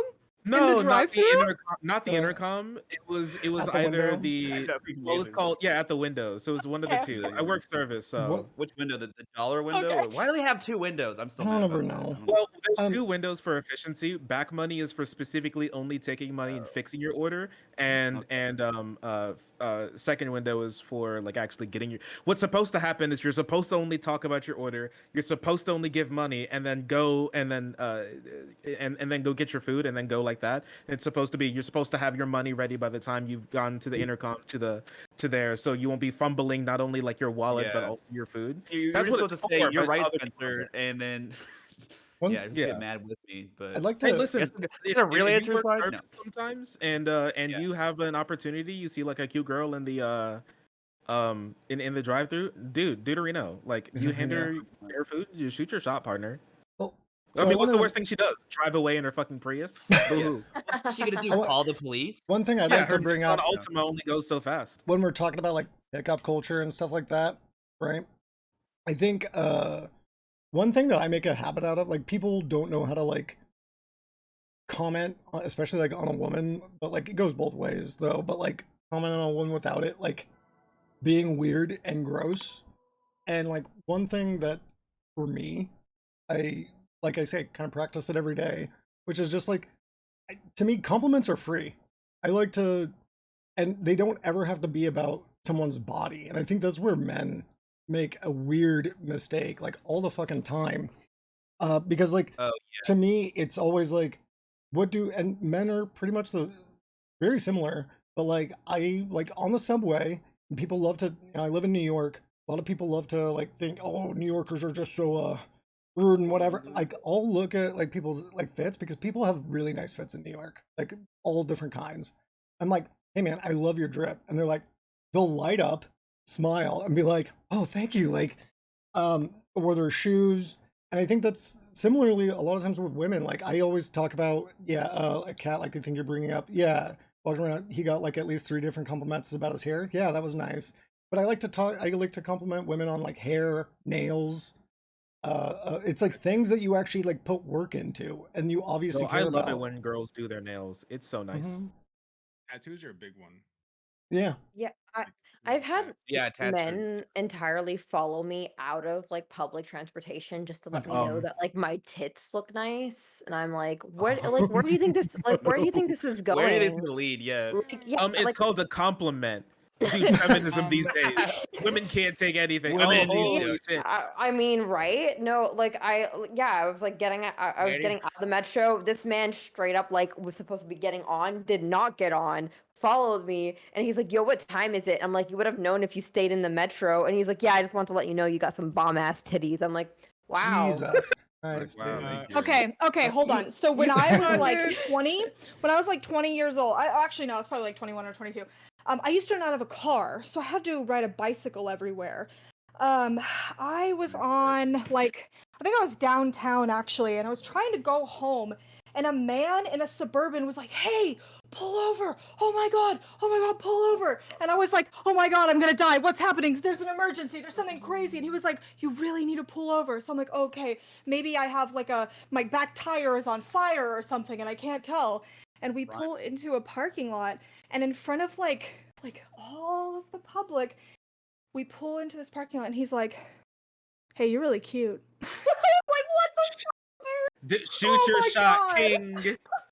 Like he made it. He Yeah. was like, "You need to pull over." Like it was like this Oh horrible, my like god. tragedy was unfolding behind me. I had to cut across lanes of traffic. Like I was like, Yeah. because there's not bike lanes in Austin. I was like in the road, and he was following behind me in his Suburban, and I was just like, Right.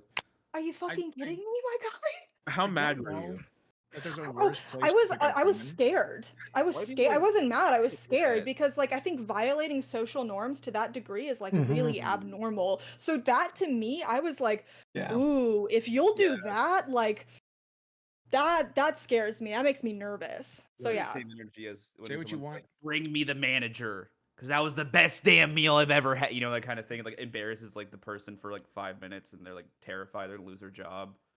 And then it's like, but that was the best meal I've ever had. It's Oh, I like, hate Do that. you want to pull? They think that they're the guy from yeah. Ratatouille. mhm. They're just Yeah. like, oh, amazing. Yeah, they're like, hold the everything. Say what you want, Merrick. That dude made a mistake going 60 miles an hour. Okay? I mean, What? say what you want, Merrick, but at least he got to talk to you, unlike most people online who want to speak to you. So honestly, Oh, you know what? Yeah. He just was like, wow, I know you're gonna be famous one day. So like I just Yeah. wanted to get your audible autograph. Yeah. What would have been the proper response Incredible. is to screenshot or take a picture of the license plate and then look that up in the database and then geolocate your car. That's how you do that. Okay, that's how you do that without being creepy. Oh, I don't mm. excuse me, Alec. I don't know. I just thought Nice. it was very I just thought that was so wild. Like It is Yeah. wild. because I was actually pedaling for a little bit. I was like, I don't know about this guy. I don't know who this guy is. And he kept being like, no, pull over. That's why I was odd like, to me. okay. Of How course, did the and dude, why like- wouldn't you? You literally thought that like something's Yes, that was happening. happening. I thought Yeah. there was like some sort of something was wrong with maybe my chain had come off on my bike and I just hadn't realized Yeah. it yet or something. Yeah, that was People totally do wild. insane shit and be like, I'm just quirky. Like, I'm just being romantic. And it's like, Right. I'm you're wacky just like scared that. someone for their life. Like- Like, Actually, Dude, that's how a, I met your Love it when mother. you.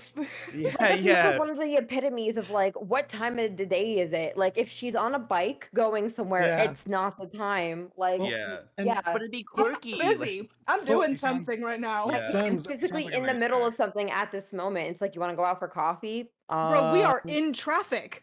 We are in traffic. I am on a bicycle. Yeah. I think Okay. Senza You're worth brings up dying for. a really interesting point with like the quirky or like nice guy type of shit because it just makes me think about like 500 Days of Summer or whatever. It's like I just need to be gentlemanly and it's I can, as long as I go and shoot my shot and like break all like social norms or whatever, but I can Yeah. show her that I'm so kind and remember nice. me. Yeah, she'll be like, "Wow, wow, he just really cared." And all I'm really thinking is like, I'm late. I'm also about to get run over by the Yeah. person behind me, and you're. Well, I'm it's Remember when you flabbergasted. were police women. Yeah. That's- Women are that's- Pokemon to men that are like your main job is for me to like You gotta catch them all. exactly. I gotta go like throw my master ball or whatever and No, actually, you only use that once. Phrasing. So, phrasing. Yeah. Yes. Here's it. Phrasing. I use my Dom ball. Sorry, I'm done. But Simple exercise. no, like yeah, you can it's just practice going at in home. and like collecting, and like that. The woman But- has nothing to do other than just to be me to speak at her. mhm. But It's I just- don't. How he's, you like, say that genuinely- when men only talk to women that they can, and women talk to the guys that they want. Yikes! Incredible how you say that. Yikes. Yikes. I guess. No, okay. There's actually Exciting. genuinely like really there's like ways to compliment women that you don't know. Like Mhm. I love your mind, girl. And it's like It's So I'm fucking wrinkly. Ooh, your brain. got a nice Ooh, your body for brain is so I'm wrinkly, just sitting girl. there drinking like a Your coffee, wrinkles. and he's like, "I love the way you order that venti fucking Fuck. frappuccino. Like, get out of That's here." frustrating order. Yeah. Yo, what the heck? Why do you hate that guy? That's That compliment seems pretty sick to me. Okay, I'm only a few terrified. comments on the So Like, weird. That's If- so weird. I personally just like if someone like compliments the thing that they can tell I put in a bunch of Mhm. time on. yeah, Like effort. you like if you just like if your eyebrows are fucking banging that day, like I want him to say like, "Yo, Mhm. I see your contouring," or like I see that fucking pencil. What's up, Which girl? my Like You know what? I did actually. I used my time in. Once again, I used my time in McDonald's to kind of like practice doing that. yeah. Because there'd be like women. There'd be yeah. I'm sorry. Listen, working service, you got to get something good out of it when you can. All right. So True. when women would come by, I'd be like, okay, assess the woman, look her up and down. What did she do today? You know what? I see. She put work into her eyebrows. They Mhm. look like there's makeup on there. Nice eyebrows. Nice. You did. Your eyebrows look great today. Wow. Your shirt, Pretty eyebrows. amazing, ma'am. I hope you enjoy your nuggets. Also, your titties are banging. I didn't do Yeah. that. That one's not good. Definitely Like do the last one. compliment. Like if she Shark. has like some jewelry on or what I'm something, like saying compliment is her hair. if you I said almost just said Vosh. Don't. Look, if you Shark. said that, I would be pretty happy because I know that my food would be free because you're in trouble. That's all I'm thinking. Like every time an Uber driver says some shit to me, I'm like, ooh, this ride's supposed to be fucking free. Like I get happy, but Oh my yeah, God. like I hope you're not telling them. But like for me, I spend so much fucking so much time trying to make sure my hair is doing something that if anybody says nice hair, I'm like, oh my god. No. Like, do you wanna snog now or later? Like, there's No, actually there's Well, things that's- you can say. No, and that's like I practice that with like I said, like with nails, hair, with like coworkers, because and I mean it too. I don't like say it out of like disingenuousness because like those I do. things can also just, of course, those things can also just be like compliments. They're not freaky. They're not like, and that's my whole thing is that like compliments are free. They're easy to give. People like hearing them. I like it when like a Kat brought up that I got a lot of compliments with about my hair being the color and stuff like that. I love that. That's like it makes my day a little bit happier. Because someone noticed something that like I did for myself and like or nice shoes or nice fit, like a nice trip. Like I think that's such a it's so easy to practice it too. And like you can just do it up to like anyone. Like I've just complimented people on the subway, men and women all the time. So Right. Yeah, Nice. I got a thing for girls and femme-leaning Nice people with talk. colored and dyed hair. So like anytime I see it, I'm like, yeah, exactly, Merrick, exactly. I'm like, you know, and like at the Papa John's that I go to sometimes, there's this Yeah, chick with true. like really short, like sometimes it's dyed blue, sometimes green. I fucking love it, dude. And I tell her, I'm like, I love your hair. She's like, thank you so much. And then Her that name? like, I don't Albert know her name. Einstein. Mhm. Oh. I don't talk to her very much. I What's the address kinda of this want to, but like, store? Yeah. Oh my God, shut up, Shark. Yeah, Merrick, I've true. complimented you on your hair once. I heard For the me, pizza I was don't know. It's really just kind of good. weird. Really? It may just I don't know. It may just be how like I grew up or whatever. But like giving just random women compliments, I don't know. Yeah. It feels disrespectful. I try to be like I just try to make like a I don't know, I try to like make conversations through some fucking I don't know, like let me Joke. something's happening. I'm like, look at that. Isn't that wild? I want to talk about like a little bit more. I want you guys' opinion on this compliment that I gave somebody. Right? Okay. I thought we're this gonna was cancel this you. really cute girl, and she had like a little bit more of a round face, and she had freckles. Right? And she had like a really like it was at the pharmacy because I was going to pick up meds for my guys, and she had on a like a hoodie underneath of her like main uniform short sleeve shirt, right? And I just thought it was a really comfy look, right? Like, and she had like big curly hair like this, and Let's go. I don't know, like there was something about it that was very warm and inviting, right? So like I told her what I told her I want to was live inside of you. Yeah. Yeah. I want to crawl into your walls, man. Yeah. want to Nice do what Luke shit. Skywalker did in the first movie. No! And you thought the bear Oh, smelled bad okay. on the No, outside. Calling it like No. I you're calling will it be a swamp? inside you Oh and my not god. the way you think.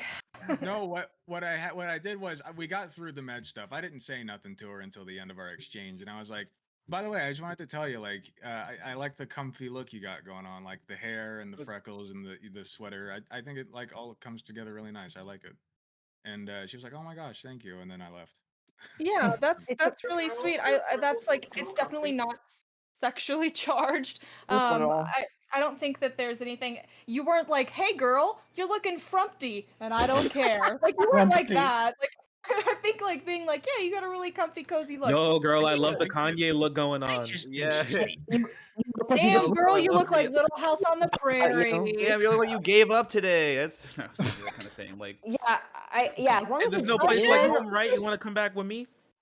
Oh, as long as you don't no. like lead with that, and it's like not like super like, because sometimes like when you're, especially the comfy thing, it can be sometimes have like a second thing too, where it's like you look like you didn't, you know what I'm saying? It's kind of, I don't know. Yeah, like you look like you didn't try or something. Yeah, exactly. Like, oh, nice sweatpants. You know, like Oh, you look some people like, tired I today. love those underhanded yeah, compliments. you look tired today. Is a I- classic one. Like, Damn, girl, do you Just have thought- severe depression? Yeah. I just I love how you love did girls it. with Hold bags on, under guys. their eyes. Hold on real Sorry, quick, guys. What'd you say, Kat? Yeah, Catarana, can you go ahead? Sorry about that. Yeah, be Oh, nice to yeah. Kat. No, yeah, just like I love how you didn't put on makeup today. I just love the way you didn't try it. It's pretty hot. Oh, yeah. Which, Yeah, unironically, I love good looks, natural but women. also terrible way to say that.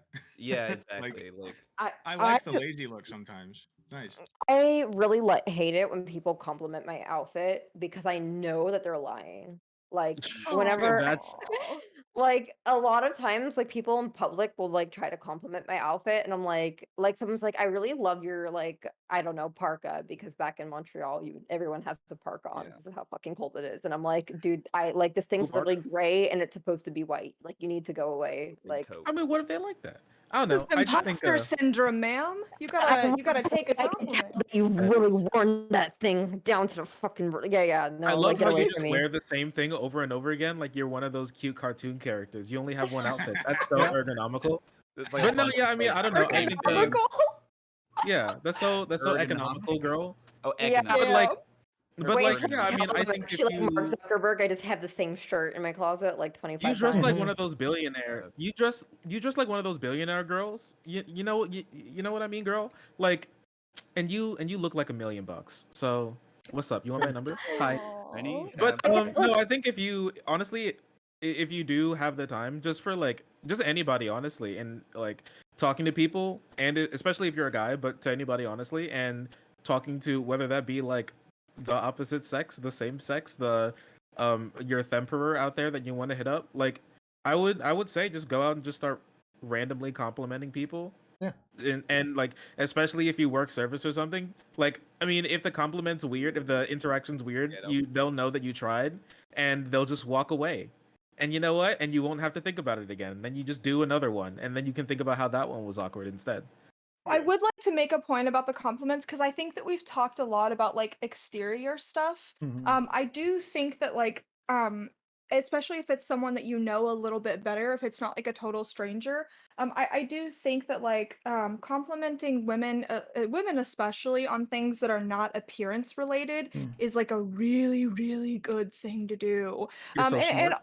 And also like don't compliment someone if it's not genuine. Like every compliment that I give to people, I actually mean it, right? And I do look for good things in people to see, but it's also like I do think it's very very very important that like I know that you're trying to be nice, you're trying to be sweet, you're like, "Oh, you look great." But just telling a woman like, "Hey, you know, I think you did a really great job on that panel," or like, "Hey, the way you wrote that paper that we turned into our professor, I think that was super cool. I loved when you put this thing in there." That is so much more important because we do live in a society that is constantly reinforcing our value and our image. So when you step outside of that and you go, "Hey, I see your value in who you are as a person," that goes so far.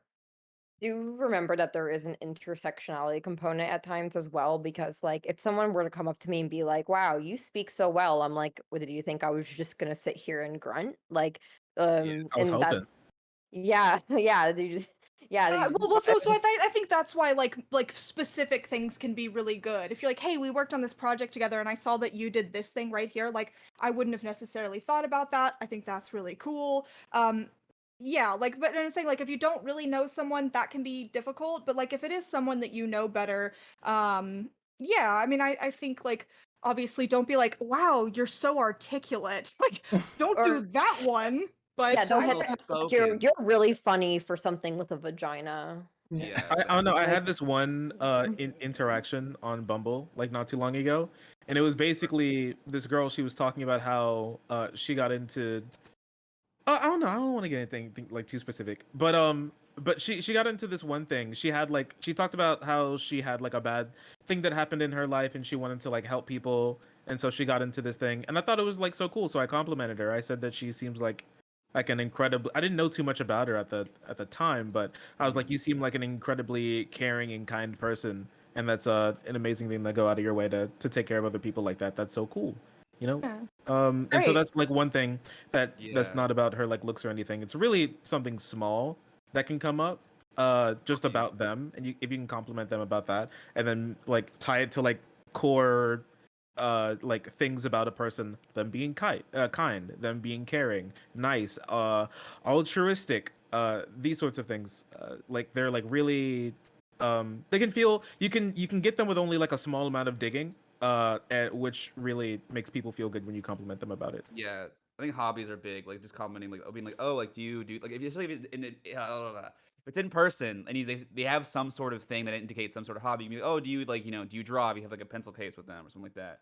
Like and it's also conversation starters to an extent. Be like, oh, it's super Mhm. cool. Like and that's a comment that people pay attention to because hobbies are like something someone chooses to do that they enjoy. And so if people find value in that, it feels a lot better than if it's like even if it's their work and stuff. It's like, oh, it's cool that you do that for work. 'Cause a lot of people, especially I live in Seattle. A lot of people work in like Amazon. No one wants to fucking. No one's like proud of where they work if they work at Amazon or Microsoft because it's Amazon or Yeah. Microsoft. Also, I Yeah. think I may have to go. It's been about Mhm. 3 hours, I mean, but we've been on it for I a really lot, so yeah, I really Mhm. appreciate you having me on. It's been super sick. yeah. Yeah. Yeah, it's always good to have these types of discussions. I think it's really great for the entire community. Like we talked about, there's not much of it out there, so when we can do it, I think it's very valuable when we do. Yeah. So thanks, honestly, for Actually, having me Yeah. on. wait, And sushi. Wait, sorry, not sushi. Seaweed. yes, I I know am sushi. I Yes. responded. Listen, Pretty close. listen. I'm doing my best. It's sushi, seaweed. It's basically the same thing. Listen, I know I responded to you like once every 4 weeks, but You and everyone else. thanks for having me. You're good. Don't worry. I am a spammer because I know everyone's busy. It's all good. That's just life. But I Yeah, do getting want streamers to, is like wrangling cats. it is, and that's why I've gotten better at it. I've gotten some big names in it, and it's a skill I'm learning. But before you go, I would like to ask consent from you and Merrick for a follow on Um, Twitch. Yeah, sure. Yeah. Where is it? Uh, Oh, Yeah. Are What? you seaweed on Deductive Twitch seaweed. as well? Here, I'll put it in there. I'll type in yours. You got it. Yeah, you got it. I've always laughed. partner. Okay, you and one other person because now it's not anymore. But there was you and one other person, that have me as friends on Twitch, but didn't follow. I'm like, how the fuck did that happen? Yeah. they like the friend button. Yeah. Yep. Yeah. But no, From one's cool. I think. I mean, if anyone, I'm just thinking here because I don't think I have any more like main points. Here's me. Is there anybody who wants to come on for your Chad Vice segment? Yeah, I thought I we mean, were gonna do like question answer Yeah. stuff. yeah, You guys can do that. yeah. I'd still can love to I do that. get Yeah, names let Shark from go. people? Can you guys shout yourselves out? Yeah, I'm gonna go for no. I'm Sens Rules. It's spelled that way. I'm bad at spelling. And I stream politics and do a little music. I forgot to mention that part. And yeah, just kind of vibe out. I just shit post a Vibes lot. out, So that's and he does So ship true. a lot. yeah, I do. Yeah. Alec, Yeah. I'm Alec Gunter. ALEC GUNTER. You can Okay. find me on Twitch. You can find me on YouTube as well. I'm you trying to can get never more find him on subscribers Twitter anymore. What? You can't find him Damn, on it's Twitter. I got dude. Yeah. I got fucking Alec nuked by not get perps banned again. challenge. All right. Anyway, That's you your can fault, though. You knew what you were doing. You knew what you were doing. I know. I was like that much too inflammatory. Anyway. You can find me on YouTube. You can find me on Twitch. you will eventually be able to find me on Twitter again. Or on Uh, Twitter. and we do politics, leftist stuff, and gaming and memeing, and try to keep it fun. So come follow if you want. Cat. Please. Hi, I'm Kat. You can find me at KATARANA somewhere, probably everywhere. I stream when my upload speed isn't 1 megabyte per second, so it might take a little while. Yeah, come watch me figure out why am I having such an interesting quarter life crisis. Oh my I've god. moved 3 times this year. I'm Oh, probably gonna move 4 times. It's That is sick. a lot. I don't know why. Dude, why would And I build roots places if I can basically every 4 days have to buy a new set of hangers in a different city? Just There we keep go. just keep it going, you know? Make it your like style that you just yeah. move. You're just like a vagabond. Yeah, Big words. yeah. Gosh. You could become a Merrick? train hopper. There Oh, you go. I am Merrick Thank you, DeVille. Merrick. I think if you are on the Shark stream, you probably know me. We're buddies. You can find me at Merrick DeVille on Twitch and YouTube, and then my friend has a Twitter that's at Punished Mother, and she will relay to me whatever you guys say on there. Yeah, Merrick doesn't like to have a Twitter. It's bad for her mental health. So Yeah. I respect that. I try to respect that. fist fight people if I'm on there for too long. So Yeah. Yeah, especially statewide politicians, 100%. Thank you, everybody. I Thank really you. appreciate it. Take care of Oh, yourselves. and I'm Seductive Seaweed. I do politics. I'm Talk. sorry. I thought You're you good. shot You're yourself good. out. I just thought I'd throw it out there. Great. I also talk politics, do gaming, all that fun stuff. I'm a Navy veteran. I like to talk about the military-industrial complex, as well as an Ivy League student that likes to talk about film and propaganda. So, yeah. And I It's like a beautiful fundraisers thing. and cool shit like this. So, Oh, We and at love it. 690 followers, we're doing a cat voice stream, so keep that in mind, Shark Yeah. followers. Yeah, 100%. They love the cat streams. yeah. Take care, everybody. Thanks for care. having me on. I love you. Hi, Bye. Shark. Great talking to you guys. Thank you, Shark, so much.